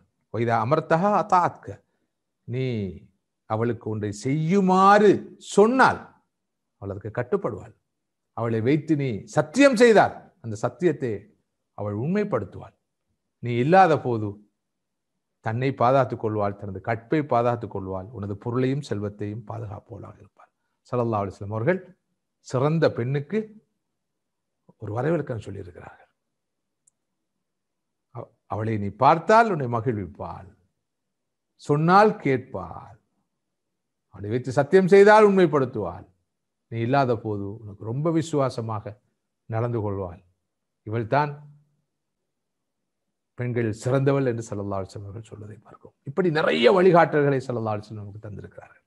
அதே போல ஒரு பெண்ணுக்கு துணையை தேடுகிற போது அங்கும் கூட முதல் தர முன்னுரிமை தீனுக்கு வழங்கப்பட வேண்டும். தீனுக்கு வழங்கப்பட வேண்டும். பொருளாதாரத்தில் ஓரளவு பின்னடைவு இருக்கலாம், குடும்பத்தில் சில போது பிரச்சனை இருக்கலாம், வேறு சில விஷயங்களில் சில கோளாறுகள் குறைபாடுகள் இருந்தாலும் அவற்றை கண்டுகொள்ளாமல் இருக்கலாம்.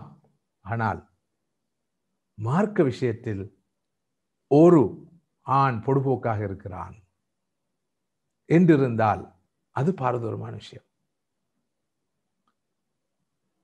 ஹசன் ரலியல்லாஹு அன்ஹு அவர்களிடம் ஒரு வந்து கேட்கிறார், எனது மகளை நான் யாருக்கு திருமணம் முடித்து வைக்கட்டும்?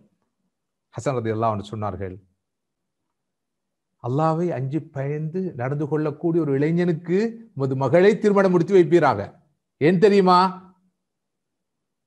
இதா அஹப்பஹா அக்ரமஹா, அவளை அவன் விரும்பினால், அவனுக்கு அவள் பிடித்து விட்டால் அவளை அவன் கௌரவமாக நடத்துவான். அவளை அவனுக்கு ஏதோ சில காரணங்களால் திருமணம் முடித்ததுக்கு பின்னால் பிடிக்கவில்லை என்றிருந்தாலும் அவன் அவளுக்கு அநியாயம் செய்ய மாட்டான். சுப்ஹானல்லாஹ். இங்கே சிந்தித்து பாருங்க. ஈமானை, தீனை, தக்வாவை அடிப்படையாக கொண்டு இந்த வாழ்க்கை துணை தெரிவு அமைந்து விட்டாலே நமது குடும்ப வாழ்க்கை திருப்திகரமானதாக அமையும். பொருளாதார நெருக்கடி வரலாம், குழந்தை பேரு கிடைக்காமல் போகலாம், வேறு வகையான பிரச்சனைகள் வந்தாலும் அவை அனைத்தையும் அல்லாஹ்வுடைய அருளினாலே நாம் கடந்து சென்று விடலாம், அடிப்படையான இந்த அம்சம் இருந்தால். அதே போல மார்க்கத்தின் விளைவாக நன்னடத்தை உள்ளவரா என்பதை பார்த்து கொள்ள வேண்டும். அடுத்ததாக குடும்ப பின்னணியும் கவனத்தில் கொள்ளப்பட வேண்டும். கன்னிப்பெண்ணாக இருந்தால் திருமணம் முடிக்காத ஆணாக அந்த மணமகன் இருப்பதை பார்த்துக் கொள்வது நல்லது. கௌரவமான ஹலாலான தொழில் செய்பவராக இருப்பதும் கவனத்தில் கொள்ளப்பட வேண்டும். பொருளாதார வசதியும் கவனத்தில் கொள்ளப்படலாம். இவற்றுக்கெல்லாம் மார்க்கம் இடம் அளித்திருக்கிறது. ஆனால் மார்க்கம் டாப் பிரையாரிட்டியாக, முதல் தர முன்னுரிமையாக இருக்க வேண்டும். அப்போதுதான் நாம் எதிர்பார்க்கிற வெற்றிகரமான குடும்ப வாழ்க்கையாக நமது குடும்ப வாழ்க்கை அமைய முடியும். அடுத்ததாக எமது குடும்ப வாழ்க்கை வெற்றிகரமாக அமையாமல் போவதற்கு நான் சொன்னது போல ஆரம்பத்திலே well begun is half done, முதல் கோணல் முற்றும் கோணல் என்ற வகையில் திருமணம் பிழையாக அமைகிற போது, குடும்ப வாழ்வின் நுழைவாயிலான திருமணம் வெற்றிகரமாக, சரியாக, முறையாக, ஒழுங்காக இந்த பார்வைகளை எல்லாம் கொண்டதாக அமையாத போது குடும்ப வாழ்க்கை பிரச்சனைமயமானதாக மாறும். அத்தகைய நமது குடும்ப வாழ்க்கையை நாசப்படுத்துகின்ற, குழப்புகின்ற, குடும்ப வாழ்க்கைக்கு உழைவைக்கின்ற ஒரு அம்சம்தான், குடும்ப வாழ்க்கைக்கு அச்சுறுத்தலாக அமையக்கூடிய அம்சம்தான் இந்த வரதட்சணை, சீதனம், தௌரி என்றெல்லாம் அழைப்பார்களே இந்த ஜாஹிலியத். வரதட்சணை ஒழிக்கப்பட்டு விட்டது என்று சொன்னாலும் வரதட்சணைக்கு பன்முகங்கள் உண்டு. பல வழிகளில் மிகவும் தந்திரங்களை கையாண்டு, தந்திரோபாயங்களை கையாண்டு ஏதோ ஒரு அமைப்பில், வடிவில் இந்த வரதட்சணை கொடுமை, சீதனம் என்ற இந்த குற்றச்செயல் சமூகத்தில் தொடர்ந்து இருக்கின்ற கவலையான நிலையை தான் பார்க்கிறோம். இந்த வரதட்சணையை இலக்காக கொண்டு பெண் வீட்டாரிடமிருந்து பெறப்படுகின்ற அந்த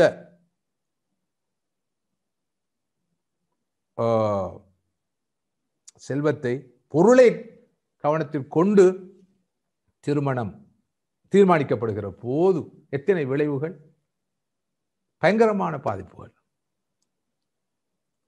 வரதட்சணை இலக்காக கொள்ளப்படுகிற போது எவ்வளவு கிடைக்கும், எப்படி கிடைக்கும், எவ்வளவு தொகையில் கிடைக்கும், எது எதுவாகலாம் கிடைக்கும் என்ற அந்த பார்வை மிகைத்து விடுகிற போது அங்கு மனப்பொருத்தம் பார்க்கப்பட மாட்டாது, அங்கு பணப்பொருத்தம் தான் பார்க்கப்படுகிறது. எனவே வாழ்க்கை துணை பற்றிய பார்வை அங்கு முக்கியத்துவம் பெறுவதில்லை. மணமகன், மணமகள் என்ற பார்வையை விட அந்த பணம், செல்வம் தான் பார்க்கப்படுகிறது. எனவே பொருத்தமற்ற வாழ்க்கை துணையாக கூட இருக்கும். பிறகு வரதட்சணையை பெற்று சென்ற அந்த மாப்பிள்ளைக்கு பெண் வீட்டில் பெரிய ஒரு வரவேற்பு இருக்காது, மரியாதை இருக்காது, அங்கீகாரம் இருக்காது, கௌரவம் இருக்காது. எனவே ஆண் மகன் ஒரு வீண் மகனாகத்தான் பார்க்கப்படுவான். எல்லாம் பாதிப்புகள், குடும்ப வாழ்க்கையில் ஏற்படுகிற பாதிப்புகள். இனி எங்கு இல்லறம் நல்லறமாக அமையும்? மறுபக்கம் வீட்டிலே 3-4 பெண் பிள்ளைகள் இருந்தால், ஒரு ஆண் மகன் இருந்தால், அண்ணன் என்ற நிலையிலோ தம்பி என்ற நிலையிலோ இருந்தால் என்ன நடக்கும்? அவன் தனது வாழ்க்கையை தியாகம் செய்வான். கல்வியை தொடர மாட்டான், தொழிலுக்கு செல்வான், வெளிநாடுக்கு செல்வான். அதே நேரம் ஒரு தந்தை ஒரு கடையை செய்து கொண்டிருப்பார், ஒரு வியாபாரம் செய்து கொண்டிருப்பார், 3 பெண் பிள்ளைகள். இந்த பெண் பிள்ளைகளை கரை சேர்ப்பதற்காக தன்னுடைய தொழிலை இழக்க வேண்டியிருக்கும், தொடர முடியாத நிலை வரும். அவர்களுக்கு சீதனம் கொடுத்து வரதட்சணை கொடுத்து அவர்களை கரை சேர்ப்பதில் அவருடைய கவனம் போய் அவருடைய பொருளாதாரம் கரைந்து விடும். பயங்கர பொருளாதார வீழ்ச்சிக்கு அந்த குடும்ப முகம் கொடுக்கும். இனி எங்கே குடும்ப வாழ்க்கை இனிக்கும்? பல போது இந்த வரதட்சணை கொடுமை கருக்கலைப்புக்கு கூட எப்படியெல்லாம் காரணமாக இருந்து வருகிறது என்பதை சொல்வதற்கு நேரம் இடம் தர மாட்டார். அது மாத்திரமல்ல, முதிர்கண்ணி பிரச்சனைக்கு பிரதானமான காரணங்கள் உண்டு, முக்கியமான காரணங்கள் உண்டு. இந்த சீதன பிரச்சனை, இந்த வரதட்சணை பிரச்சனை இன்னும் இது தீர்ந்த பாடில்லை. குறிப்பாக இலங்கை, இந்தியா போன்ற நாடுகளில், அதே போல இந்த நாடுகளை சேர்ந்த மக்கள் குடிபெயர்ந்து வாழுகின்ற சமூகங்கள் எல்லாம் இந்த கவலையான நிலைமை இன்னும் தொடர்வதை பார்க்கிறோம். மாற்றங்கள் இருந்தாலும் இதன் விளைவு என்ன? பெண்கள் வெளிநாடு செல்ல வேண்டிய நிலைமை வருகிறது. தொழிலுக்காக வெளிநாடு செல்கிறார்கள். ஏனென்றால் வெளிநாட்டுக்கு போய் வந்து வீடு கட்டி நகை வாங்கி திருமணத்துக்கான செலவுகளை எல்லாம் அவர்கள் செய்ய வேண்டியிருக்கிறது. போதாக்குறைக்கு மணமகனுக்கு வரதட்சணை என்ற பெயரிலோ சீதனம் என்ற பெயரிலோ ஒரு தொகையை கொடுக்க வேண்டியும் இருக்கிறது. மாத்திரமல்ல, இவ்வாறு இந்த வரதட்சணையை அடிப்படையாக கொண்டு, சீதனத்தை அடிப்படையாக கொண்ட இந்த திருமண பந்தம் பல போது மனமுறிவில் விவாகரத்தில் முடிவடைகின்ற நிலையும் பார்க்கிறோம். எனவேதான் நமது மார்க்கத்துடைய கண்ணோட்டத்திலே இது ஒரு பாரதூரமான குற்றமாக, பாவமாக கருதப்படுகிறது. இது வெறுமனே ஒரு சமூக தீமை மாத்திரமல்ல, இஸ்லாத்துடைய பார்வையில் ஹராம். ஒருவர் வரதட்சணை வாங்குகிறார் என்றால், சீதனம் வாங்குகிறார் என்று சொன்னால் அவர் யாசகம் கேட்கிறார், பிச்சை வாங்குகிறார். அது பேராசையுடைய வெளிப்பாடு, சுயநலத்துடைய வெளிப்பாடு, பிறர் பொருளை பிழையாக விழுங்குவது. அக்லு அம்வால் இன்னாஸ் பில் பாத்தில், கொள்ளையடிப்பதற்கு சமமான ஒரு குற்றம், ஒரு வகை லஞ்சம், ஒரு வகை பதுக்கல். இந்த மாப்பிள்ளை என்ற அந்த பொருளை பதுக்கி வைத்து பேரம் பேசுவது. எனவேதான் மார்க்க தீர்ப்பாக என்ன வழங்கப்பட்டிருக்கு என்று சொன்னால், இந்த வரதட்சணை என்பது, சீதனம் என்பது, தௌரி என்பது ஒரு பித்அத்தும் முன்கரா தஜிபு முஹாரபத்துஹா. இது மிக மோசமான ஒரு புதுமை, ஒரு நூதன அனுஷ்டானம், புதிதாக முஸ்லிம் உம்மாவுக்குள் அறிமுகப்படுத்தப்பட்ட ஒரு பாவச்செயல்.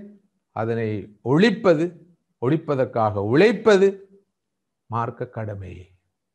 எந்த வகையிலும் இதனை அனுமதிக்க முடியாது. பெரும்பாலும் பலருடைய குடும்ப வாழ்க்கை பிரச்சனை மயமாக மாறுவதற்கான முக்கிய காரணங்கள் ஒன்றாக இருக்கு என்று சொன்னால் அது பிழையாக மாட்டார். அடுத்தது இன்னும் ஒரு பிரச்சனையும் இருக்கிறது. நமது குடும்ப வாழ்க்கையை கெடுக்கின்ற வகையில் அமைகின்ற பிரச்சனை இது. இந்த ஆடம்பர திருமணம். பொதுவாக எந்த ஒரு விஷயத்திலும் ஆடம்பரம் கூடாது, படாடோபம் கூடாது, வீண் விரயம் கூடாது. ஒரு சமூகத்தின் அழிவுக்கு அடையாளம் தான் ஆடம்பர மோகம், வீண் விரயம். குலு வஷ்ரபு வலா துஸ்ரிஃபு, உண்ணுங்கள் பருகுங்கள், வீண் விரயம் செய்யாதீர்கள். இன்னல் முபத்திரீன கானு இஹ்வான ஷயாத்தீன், நிச்சயமாக வீண் விரயம் செய்பவர்கள் ஷைத்தானுடைய சகோதரர்கள். இவையெல்லாம் அல் குர்ஆனுடைய வழிகாட்டல்கள். அந்த வகையில் திருமணம் என்ற பெயரில், நிக்காஹ் என்ற பெயரில், வலிமா என்ற பெயரில், வெட்டிங் என்ற பெயரில், ஹோம் கம்மிங் என்ற பெயரில், விசிட்டிங் என்ற பெயரில் ஒரு ஒரு ஒரு திருமணத்தை வைத்து எவ்வளவு எவ்வளவு எவ்வளவு காசு பணம் விரயமாக்கப்படுகிறது, வீணாக்கப்படுகிறது. திருமணம் என்ற பெயரில் எத்தனை ஜாஹிலியத்துகள் அரங்கேற்றப்படுகின்றன, பாவங்கள் நடைபெறுகின்றன. இவற்றின் விளைவாக நான் திரும்பவும் சொல்கிறேன், இந்த முதல் கோணல் முற்றும் கோணல் என்பது போல ரஹ்மத்துடைய மலக்குகளுடைய துஆவை இழந்த ஒரு தம்பதி, அல்லாஹ்வுடைய அங்கீகாரத்தை இழந்த ஒரு தம்பதி, ஏழைகளுடைய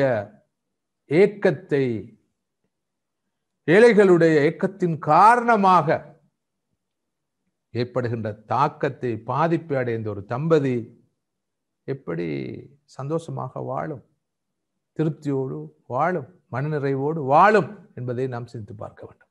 ஸல்லல்லாஹு அலைஹி வஸல்லம் அவருடைய வாழ்க்கையிலே அவர்கள் கடைபிடித்த மிக முக்கியமான ஒரு அடிப்படையான பண்புதான் எளிமை, சிம்பிளிசிட்டி. ஸல்லல்லாஹு அலைஹி வஸல்லம் உடைய உணவு, உடை, வீடு உட்பட எல்லா விஷயங்களிலும் நாம் இந்த எளிமையை பார்க்கிறோம். ஸல்லல்லாஹு அலைஹி வஸல்லம் அவர்கள் வறுமையை விரும்பவில்லை, ஆனால் எளிமையை விரும்பினார்கள், எளிமையை வரவேற்றார்கள், வலியுறுத்தினார்கள். உலகத்திலே எல்லோரும் வரவேற்கின்ற ஒரு தன்மைதான் எளிமை, சிம்பிளிசிட்டி. அந்த வகையில் ஒரு முஸ்லிமிடம் காணப்பட வேண்டிய ஒரு முக்கியமான பண்பு எளிமை பேணுவது. ஆனால் இன்று திருமணம் என்ற பெயரில் எவ்வளவு அநியாயம் நடக்கிறது, வீண்விரயம் நடக்கிறது. ஆயிரம் குமரு பெண்கள் முதிர் கன்னிகளாக மாறி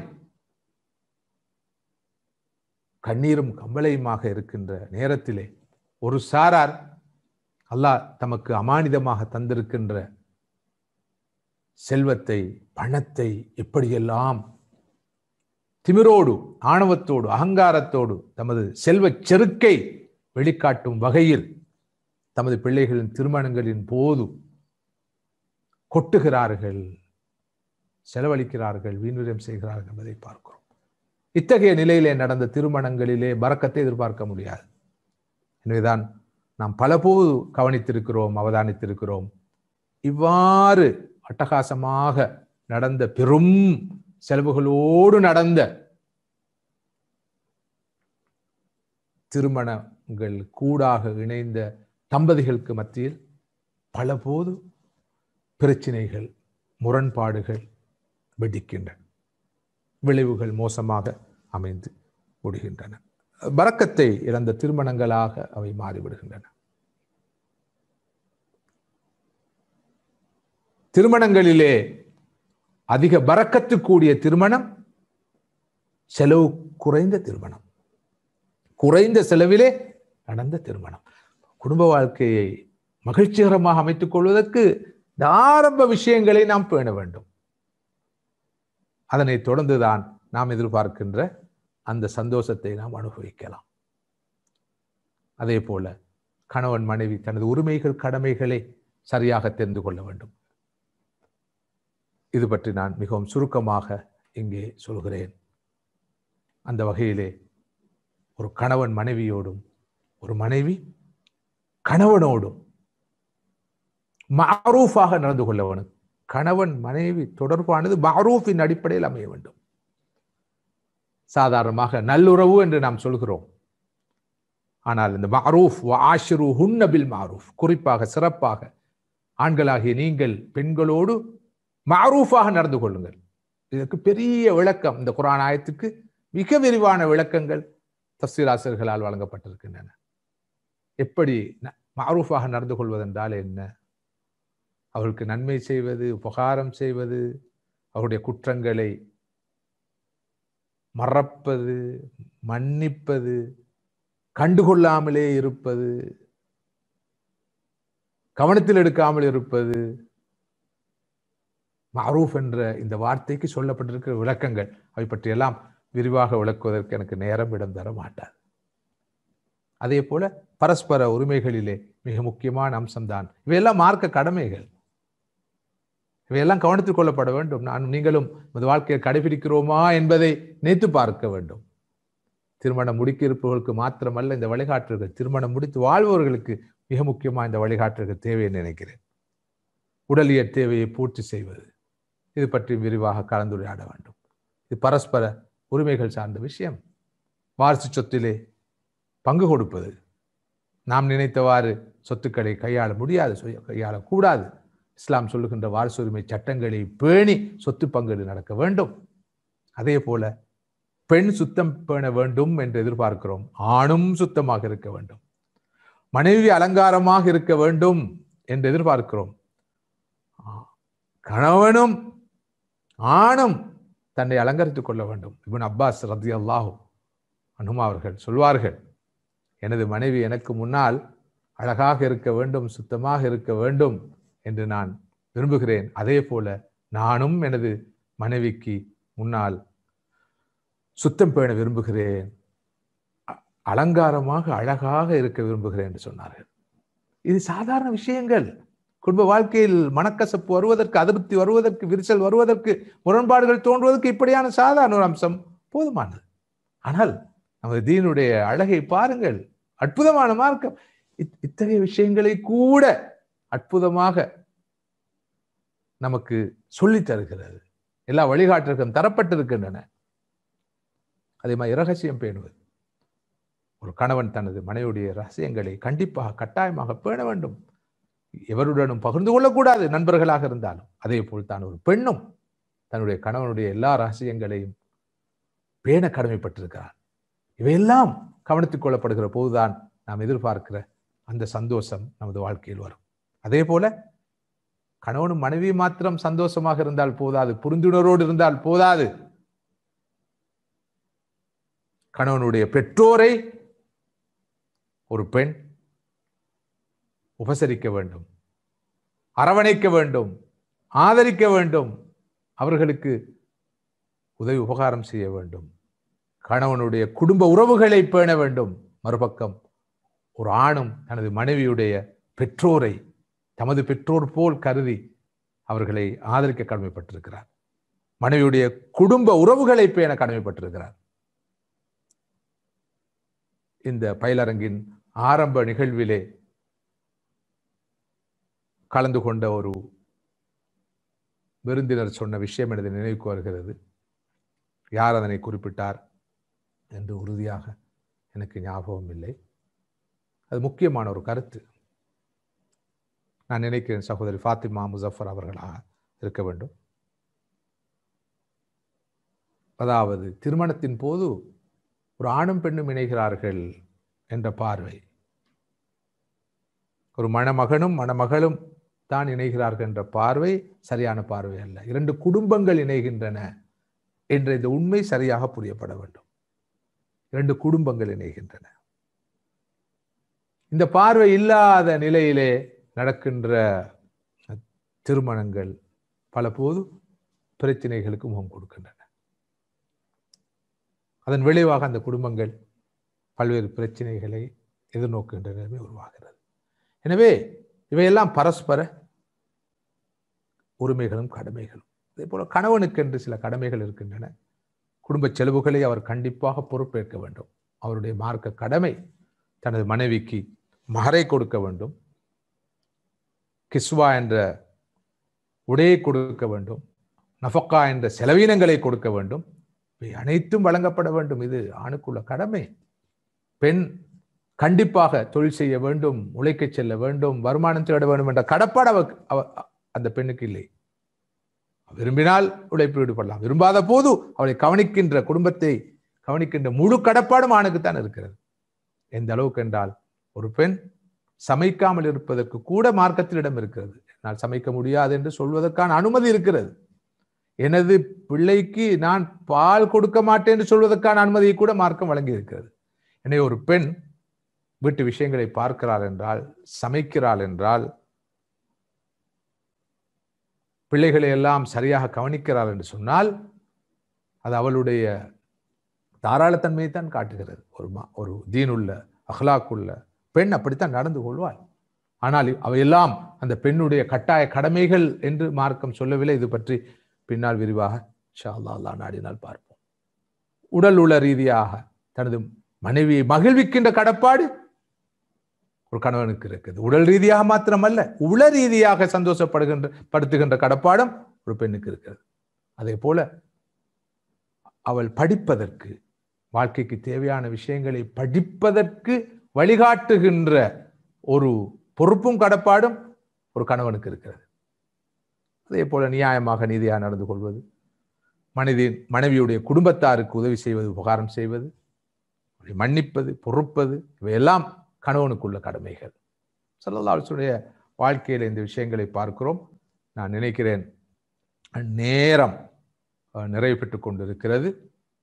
நமது குடும்ப வாழ்க்கையை மகிழ்ச்சிகரமாக அமைத்துக் கொள்வதற்கு தேவையான சில அடிப்படையான கோட்பாடுகளை இன்ஷா அல்லாஹ் பின்னால் அல்லாஹ் நாடினால் மற்றொரு அமர்விலே நாம் பார்க்கலாம் நினைக்கிறேன்.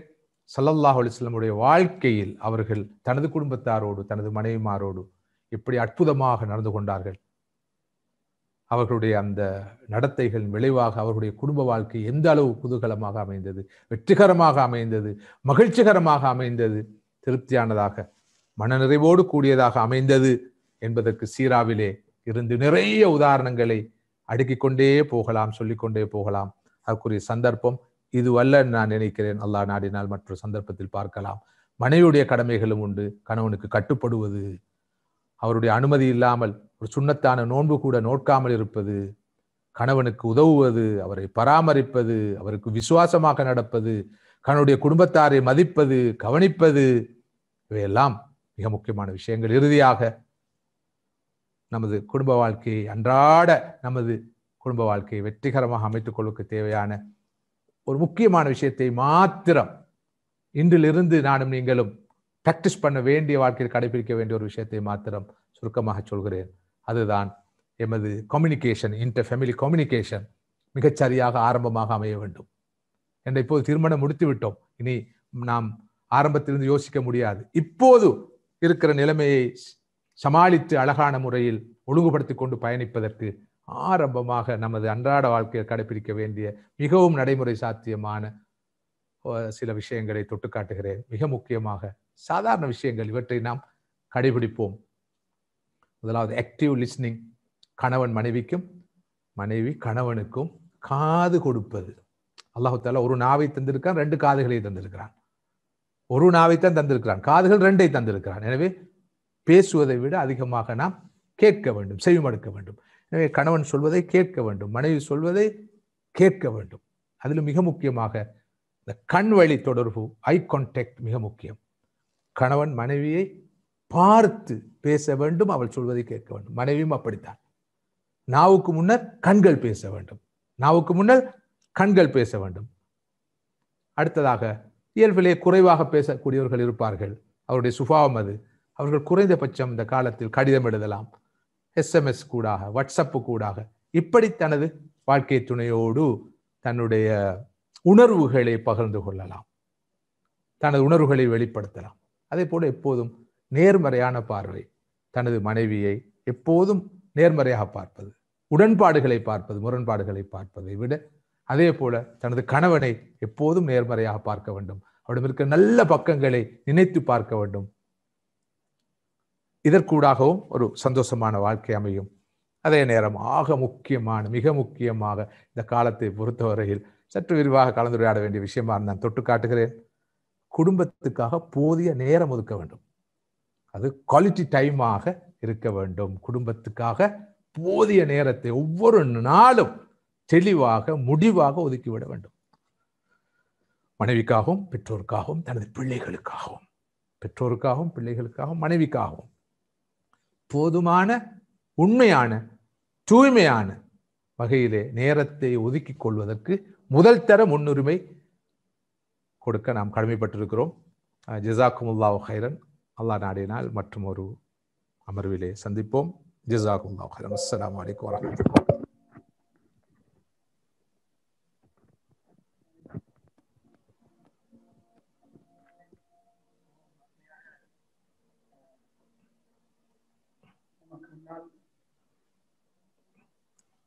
இஸ்லாமிய குடும்ப உறவை பற்றிய ஒரு அறிவை, உங்களுடைய அந்த பார்வையை குர்ஆனுடைய சுன்னாவுடைய அடிப்படையிலே நம்மளுடன் அறிந்து கொண்டீர்கள்.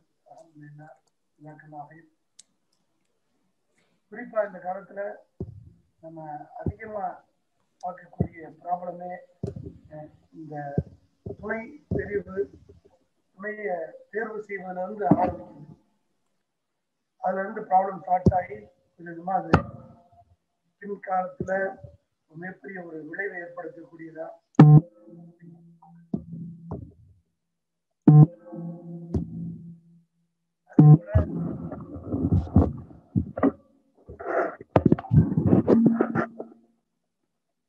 இந்த கணவன் மனைவி சம்பந்தமான உரிமைகள் அது எப்படி பேண வேண்டும் என்பதை பற்றியும் மிகவும் அழகா எடுத்துரைத்தீர்கள். அல்ஹம்துலில்லாஹ்.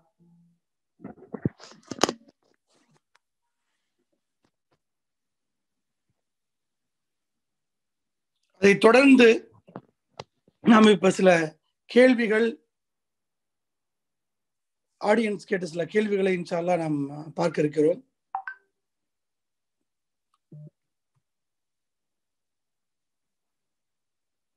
ஷேக் அந்த இதை ஸ்டாப் பண்ணிக்கிறீங்களா? ஷேரிங்க, ஓகே, ஸ்கிரீன் ஷேரிங்க ஸ்டாப் பண்ணு.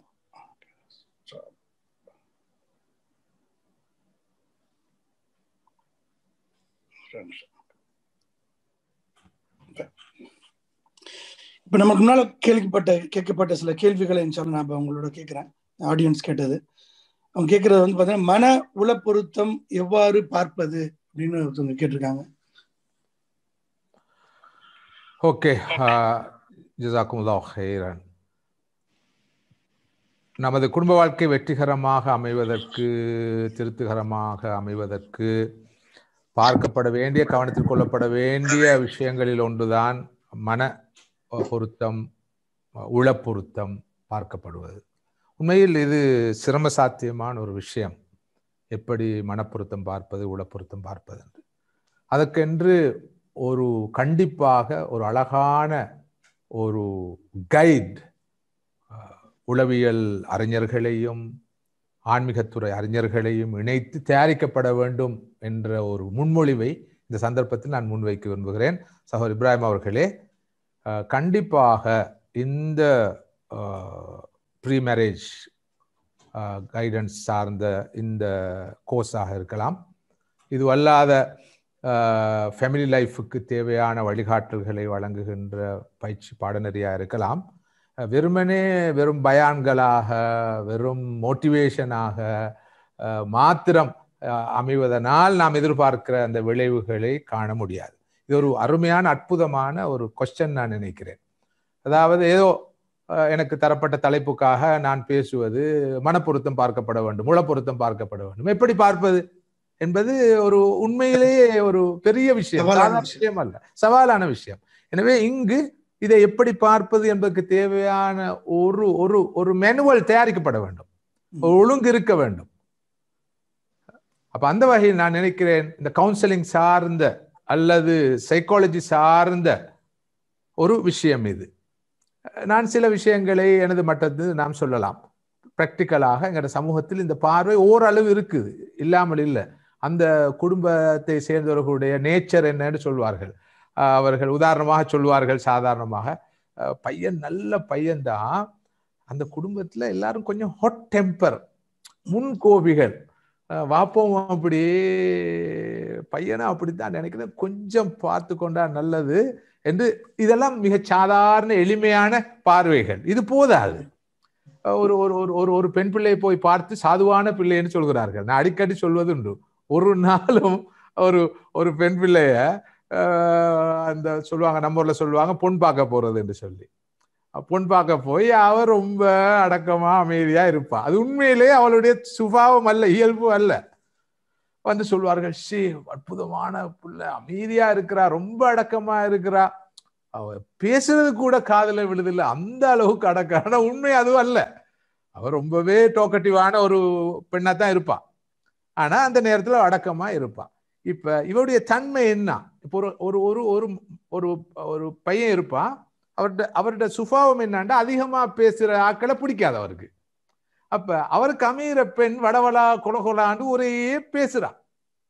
இது இவருக்கு ஒரு பெரிய மென்டல் எகனியாக மாறும். அது பிரச்சனைக்கு முக்கியமான மூல காரணமா மாறும். இதே போல மறுபக்கம் ஒரு பையன் இருப்பான், இயல்பிலேயே ரொம்ப சாஃப்ட் ஸ்போக்கன், மாத்திரமல்ல ரிசர்வ் டைப். இதை வரவேற்கிற பெண்கள் இருக்கிற மாதிரி இதை வெறுக்கிற பெண்கள் இருப்பாங்க. அவங்க என்ன குற்றச்சாட்டா சொல்லுவாங்கண்டா, இவர் என்ன பேசுறாரு இல்ல, அவருக்கு என்னமோ தெரியா மனதில் பிரச்சனை இருக்குது போல என்று ஒரு பிரச்சனை முன்வைப்பான். இவன் கேட்டா சொல்லுவான், நான் அப்படித்தான், என் இயல்பே அப்படித்தான், இவன் சொல்றதுக்காக எனக்கு பேச முடியாதுன்னு சொல்லுவான். அங்க இருந்து பிரச்சனை ஆரம்பிக்கும். அது போய் மிக மோசமான விளைவை பாதிப்பை ஏற்படுத்தும். அப்ப நான் என்ன சொல்ல வாரேன் என்று சொன்னால், கண்டிப்பாக நாம் எதிர்பார்க்கிற சுபாவங்கள் இருக்குதானே. ஒரு ஒரு ஆண் எதிர்பார்க்கிற சுபாவங்கள் இருக்குது. இந்த அழகு, காட்சி, பணம் எல்லாம் மாத்திரமில்ல. நிறைய பேர் எப்படின்னு சொன்னா, நான் கொஞ்சம் அந்த என்ன சொல்றது, நம்ம ஒரு பார்க்க தமாஷாக நகைச்சுவையாக சொல்வது உண்டு. இதை யாரும் இதை மட்டும் எடுத்து பிழையா புரிஞ்சிடாதீங்க. ஒருவருடைய தந்தை, ஒருவருடைய அப்பா பொருளாதாரத்தில் குறைவானவராக இருந்தால், ஏழையாக இருந்தால், வசதி குறைந்தவராக இருந்தால் அவருடைய தவறு இல்லையே. இந்த வாப்பா பை சாய்ஸ் இல்லை, பை சான்ஸ்.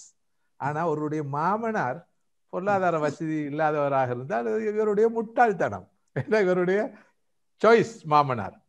எனவே மாமாவை ஒழுங்கா பார்த்து தெரிவு செய்யணும். அப்ப நிறைய பேரு தெரிவு செய்யறது மகளை அல்ல, மருமகளை அல்ல, அதாவது தனது மனைவி அல்ல, வாழ்க்கை துணை அல்ல, மாமனாரை தான் தெரிவு செய்தது. அப்ப அங்க என்ன நடக்குண்டா, மாமனார பாக்குறாரு, பணப்பொருத்தத்தை பாக்குறாரு, இங்க மனப்பொருத்தம் பார்க்கல. எனவே நான் நினைக்கிறேன் பிராக்டிக்கலாக கண்டிப்பாக இந்த புரோக்கரிங் செய்தவர்களாக இருக்கலாம், அல்லது மணமகளுடைய குடும்பத்தாராக இருக்கலாம். இந்த ரெண்டு பேரையும் பார்க்கிற போது இந்த உளப்பொருத்தத்தையும் அவர்கள் பார்க்க வேண்டும், மனப்பொருத்தத்தை பார்க்க வேண்டும். ரெண்டு பேருடைய சுபாவம் சம்பந்தமான ஒரு ஸ்டடி தேவைப்படுது.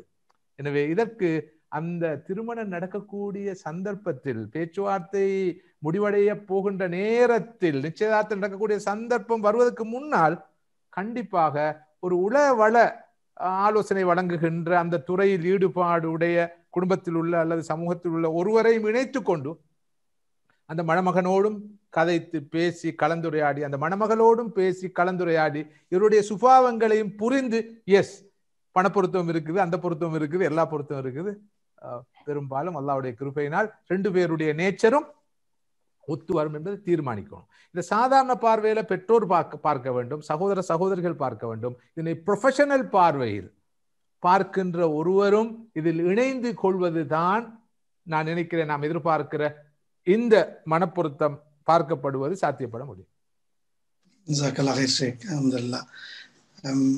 அடுத்த ஒரு கேள்வி, மார்க்கப்பட்டு இருந்த போதிலும் கல்வி தகுதியை பார்த்து புறக்கணிக்கிறாங்க சில இடங்கள்ல. அது எப்படி அதை எடுத்துக்கிறது? மார்க்கப்பட்டு இருந்த பொண்ணுன்னு நம்ம சொன்னதுல இருந்து சொல்றோம், ஆனா அவங்க நல்லா படிச்சிருக்கணும், பொண்ணு இவ்வளவு தகுதி இருக்கணும்ன்ற பார்த்து சில இடங்கள்ல புறக்கணிக்கப்படுகிறார்களே, இதை எப்படி எடுத்துக்கொள்வது என்று? அது பிழையானது என்று நான் சொல்ல மாட்டேன். அதாவது கண்டிப்பாக பேசிக் எடுகேஷன்,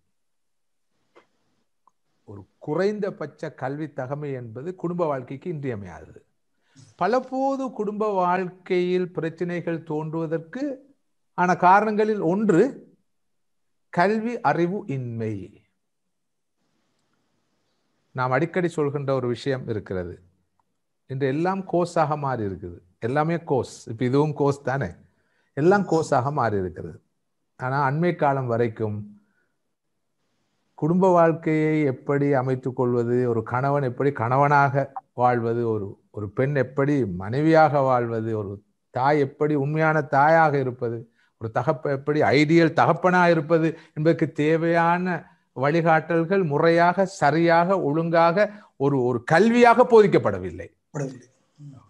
நாம் இது ஆரம்ப அமர்விலும் இந்த விஷயத்தை வலியுறுத்தினோம்.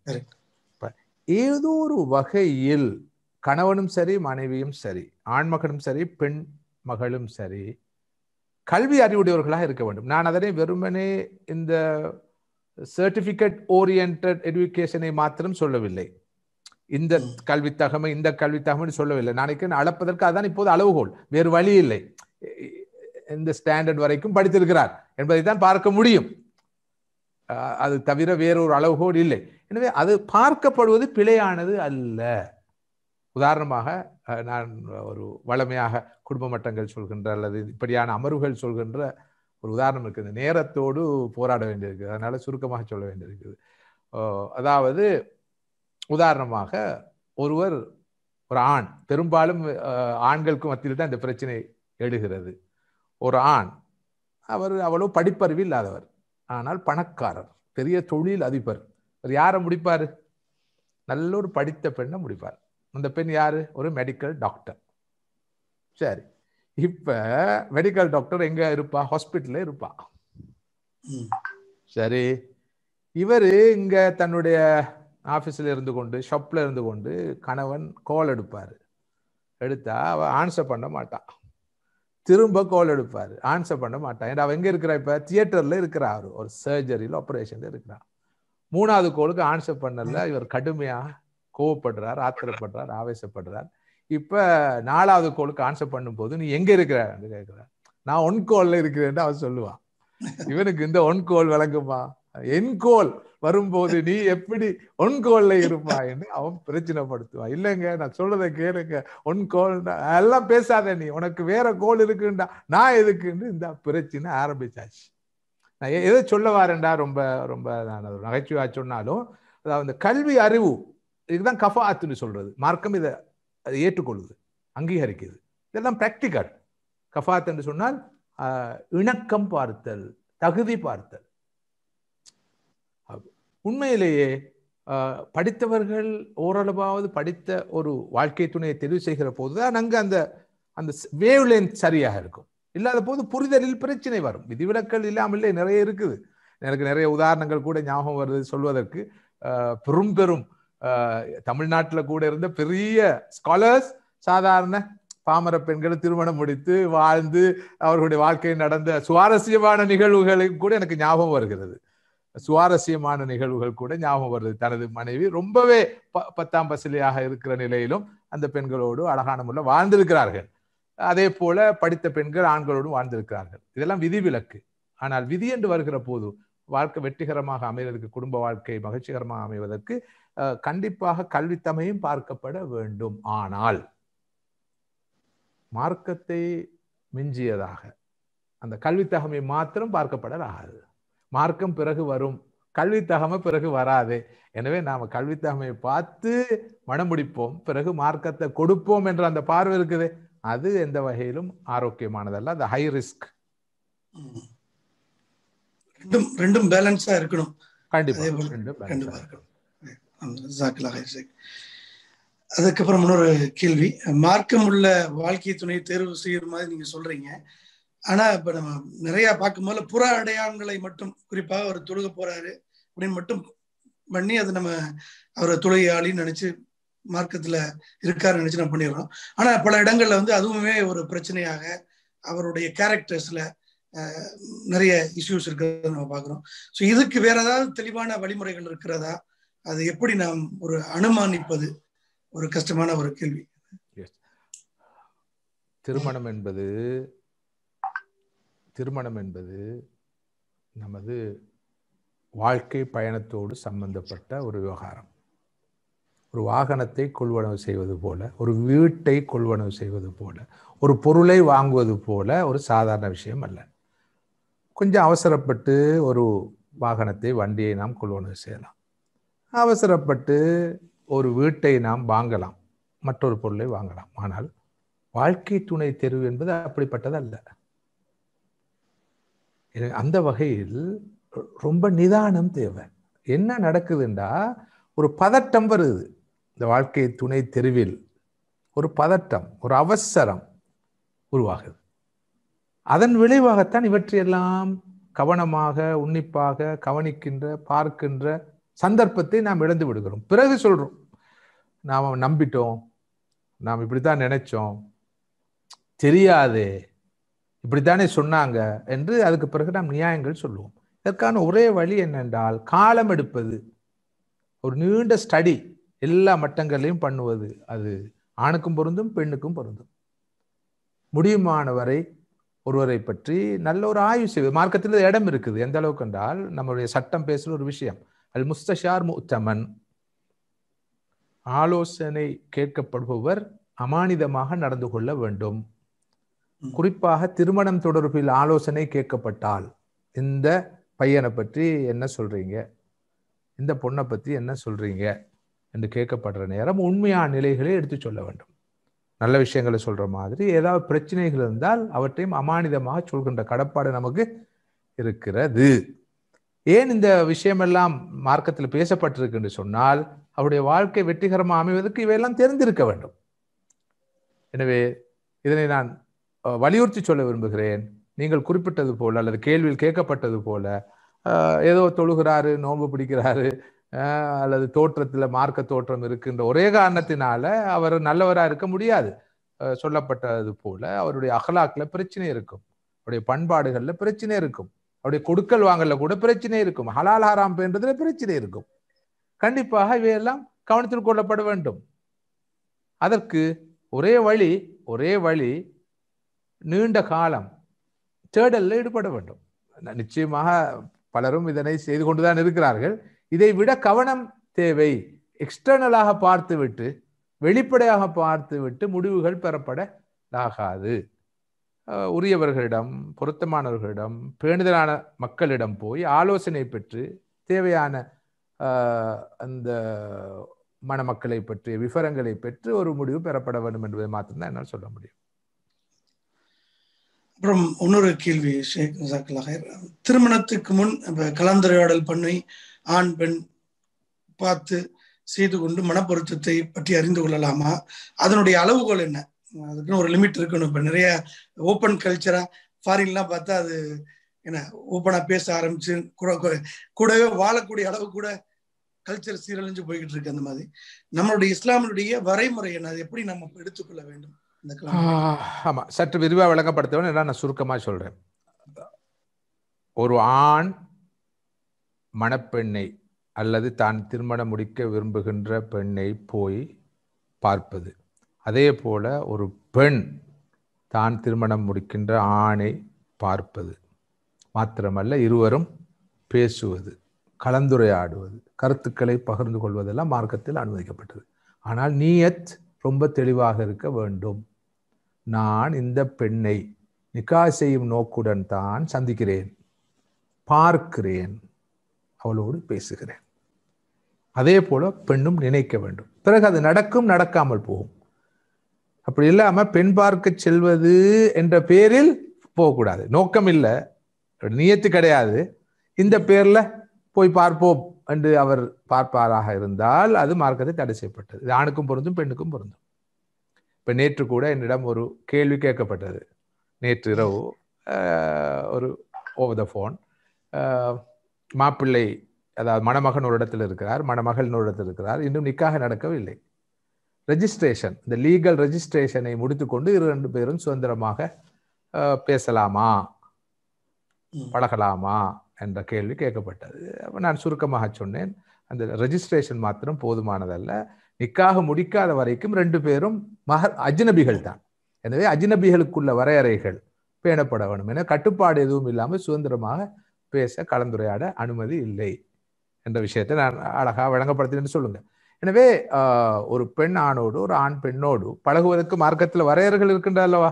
அந்த வரையறைகளுக்கு அப்பால் விதிவிலக்காக திருமணம் முடிக்கிற நோக்கத்தோடு ஒரு பெண்ணோடு இருந்து கலந்துரையாடுவதற்கும் ஒரு ஆணோடு இருந்து பேசுவதற்கும் அனுமதி இருக்கிறது. அவர்களுக்கு தேவையான விஷயங்களை கேட்கலாம். மாத்திரமல்ல, மார்க்கம் இதைவிட விரிவாக சொல்கிறது. ஒரு பெண் ஒரு ஒரு ஒரு ஒரு தனக்கு வரக்கூடிய வாழ்க்கை துணையாக அமைகின்ற பெண் உடைய உடல் வாக்கு எப்படி இருக்க வேண்டும் என்பதையெல்லாம் ஒரு ஆண் பார்க்க விரும்பினார், அறிய விரும்பினால் அவர் என்ன செய்வார் என்றால், தனது வீட்டார் இருக்கிற குடும்பத்தார், தனது தாய், மாமி, சாட்சி, பெரியம்மா, சகோதரிகள் அல்லது மைனிமார்கள், இவர்களுக்கூடாக அதை போய் உறுதிப்படுத்துவதற்கு மார்க்கத்தில் அனுமதி இருக்குது. எந்த அளவுக்கு என்றால், சிலருக்கு நான் ஓப்பனா சொல்கிறேன், ஒரு எப்படி சொல்லலாம், சில வாடை பிடிக்காது. வாடைன்ற அவளுக்கு அவங்களுக்கு வாசம், சில வாசம் பிடிக்காதுன்னா அவருக்கு அது அவரை பொறுத்தவரை அது பெரிய ப்ராப்ளம். அப்படிப்பட்ட வாசம் இருக்குதா என்பதை கூட உறுதிப்படுத்துறதுக்கு மார்க்கத்தில் அனுமதி இருக்குது. அவருக்கு அது பிரச்சனை, இன்னொருவருக்கு அது பிரச்சனையா இருக்காது. ஆணுக்கும் பொருந்தும், பெண்ணுக்கும் பொருந்தும் நான் சொல்கிறேன். அது மாத்திரமல்ல, சில போது ஒரு பெண்ணுடைய உடல் உறுப்புகளை கூட ஒரு வரையறையோடு திருமணம் முடிக்கிற நோக்கம் இருந்தால், அதாவது அவுரத்தை அல்ல, சில கால், கைகள் முதலான உறுப்புகளை கூட சற்று உன்னிப்பாக பார்ப்பதற்கும் அனுமதி வழங்கப்பட்டிருக்குது.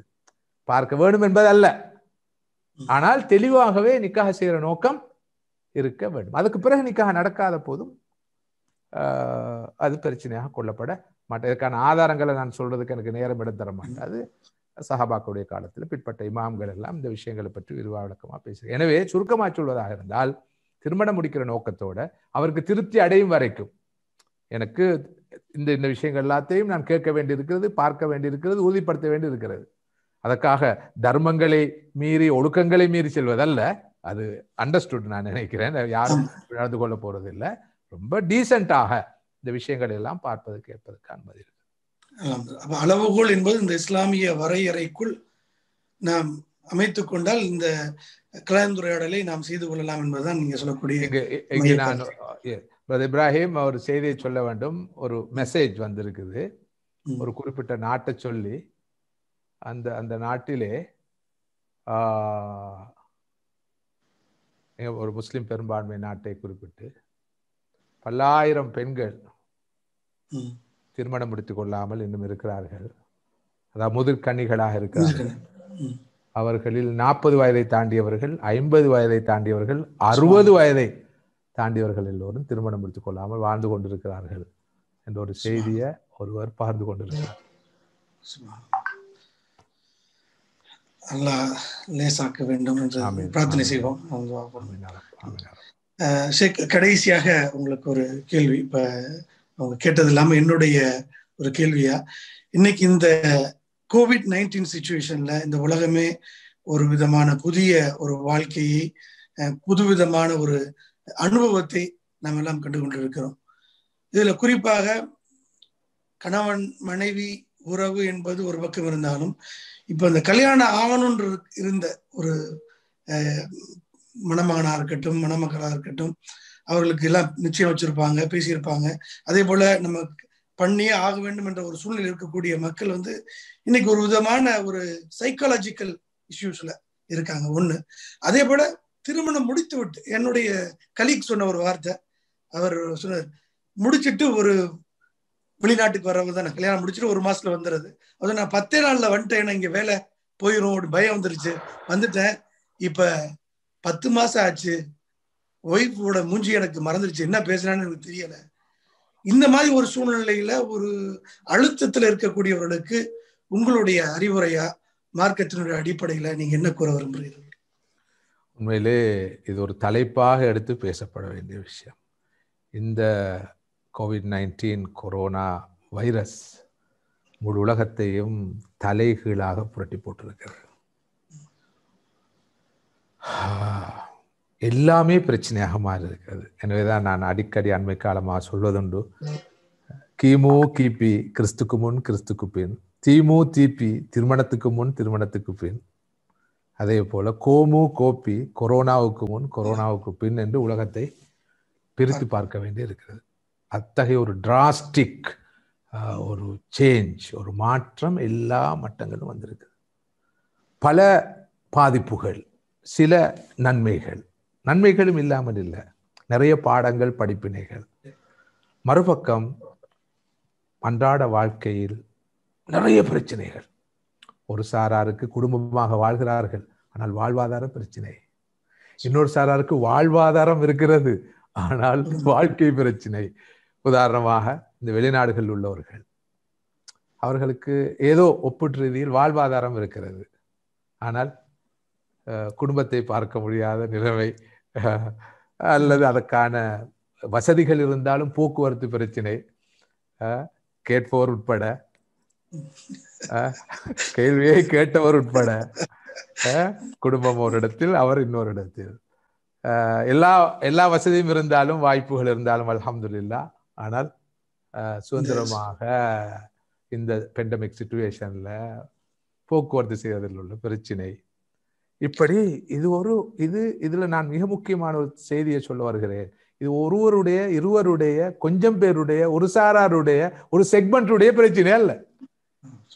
முதலாம் உலகம், 2ஆம் உலகம், 3ஆம் உலகம், வறிய உலகம், பணக்கார உலகம், வசதி உள்ளவர்கள், வசதி இல்லாத என்ற பாகுபாடு, வேறுபாடு கிடையாது. பெரும் பெரும் வசதி படைத்தவர்களும் இதே பிரச்சனை தான் கொடுத்திருக்கிறார்கள். மாப்பிள்ளை ஒரு இடத்தில், மணமகன் ஒரு இடத்தில், மணமகள் ஒரு இடத்தில். திருமண பேச்சுவார்த்தை முடிந்து 1.5 வருஷங்கள், 2 வருஷங்கள், இந்த வருடம்தான் அவர்கள் திருமணத்தை நடத்த இருந்தார்கள். ஏப்ரல் எதிர்பார்த்தார்கள், முடியவில்லை. ஆகஸ்ட் என்றார்கள், அக்டோபர் என்றார்கள், டிசம்பர் என்றார்கள். இது போன வருஷத்திலிருந்தே 2 வருடங்களுக்கு மேல். இப்படி அந்த இலவுகாத்த கிளி போல நிறைய பேர் காத்திருக்கிறார்கள். இது ஒரு காமன் ப்ராப்ளம், எல்லோருக்கும் உள்ள பிரச்சனை, முழு உலகம் எதிர்நோக்கி இருக்கிற பிரச்சனை. எப்போதும் ஒரு மனிதனுக்கு ஆறுதலாக அமைகிற ஒரு விஷயம் என்ன தெரியுமா? இது என்னுடைய பிரச்சனை மாத்திரம் அல்ல, எல்லோரும் எதிர்நோக்கி இருக்கிற பிரச்சனை. அந்த உண்மையை புரிந்து கொண்டா வீட்டுக்கு வீடு வாசற்படி என்ற நிலைமை.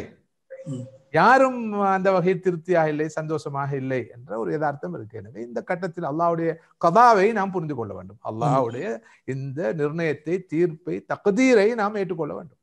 இரண்டாவது சபர், பொறுமை காக்க வேண்டும். இப்படித்தான் நினையாபுரத்தில் நாம் எதிர்பாராத சோதனைகள் வாழ்க்கையில வரும்.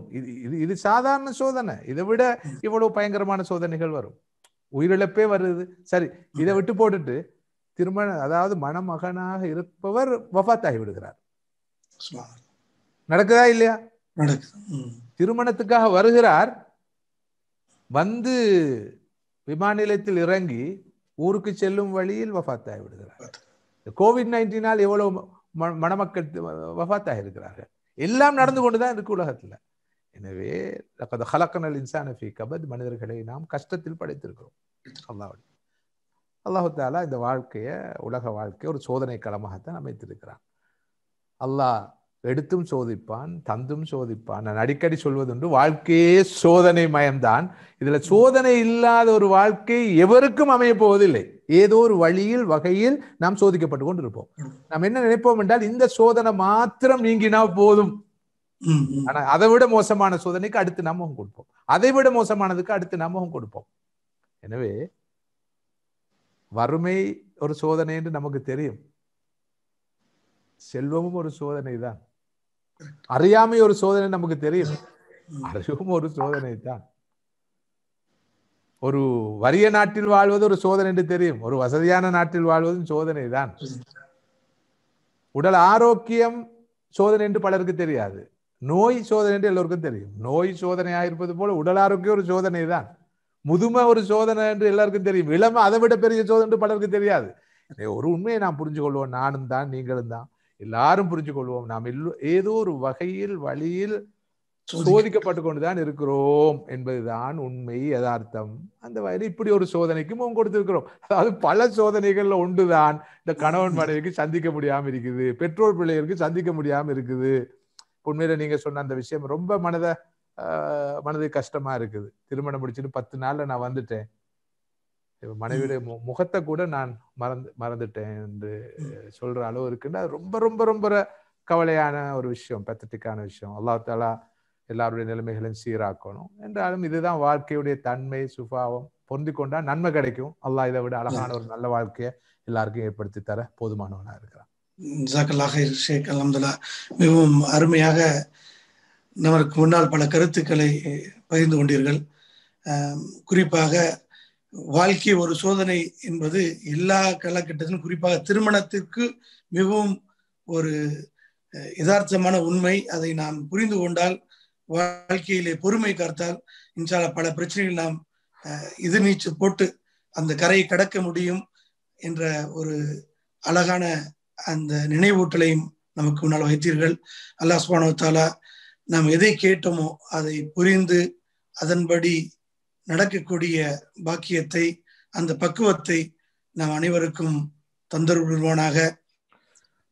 நம்மளுக்கு ஏற்படக்கூடிய இந்த பிரச்சனைகளிலிருந்து அந்த பிரச்சனைகளை எதிர்கொள்வதற்குரிய மன தைரியத்தையும் உள தைரியத்தையும் தந்தருள்வானாக. உங்களுடைய நேரத்தை கொடுத்து நம்மளுடைய நேயர்களுக்கு மத்தியிலே உங்களுடைய கருத்துக்களை பகிர்ந்து கொண்டமைக்காக எங்களுடைய சார்பாக உங்களுக்காக ஜஸாக்குமுல்லாஹ் ஹைரன் கதீரன். அல்லாஹ் உங்களுக்கு நோயற்ற வாழ்வையும் நீண்ட ஆயுளையும் கொடுத்து இந்த மார்க்க பணியிலே தொடர்ச்சியாக பல மக்களுக்கு உங்களுடைய பணிகளை எடுத்துச் செல்வதற்கு அல்லாஹ் சுப்ஹானஹு வ தஆலா கிருபை செய்வானாக என்ற அந்த பிரார்த்தனையுடன் இந்த நிகழ்வினை நிறைவு செய்கின்றோம். ஜஸாக்குமுல்லாஹ் ஹைர். சுப்ஹானக்கல்லாஹும்ம வ பிஹம்திக நஷ்ஹது அல்லா இலாஹா இல்லா அன்த நஸ்தக்ஃபிருக வ நதூபு இலைக். அஸ்ஸலாமு அலைக்கும் வ ரஹ்மத்துல்லாஹி வ பரகாத்துஹு.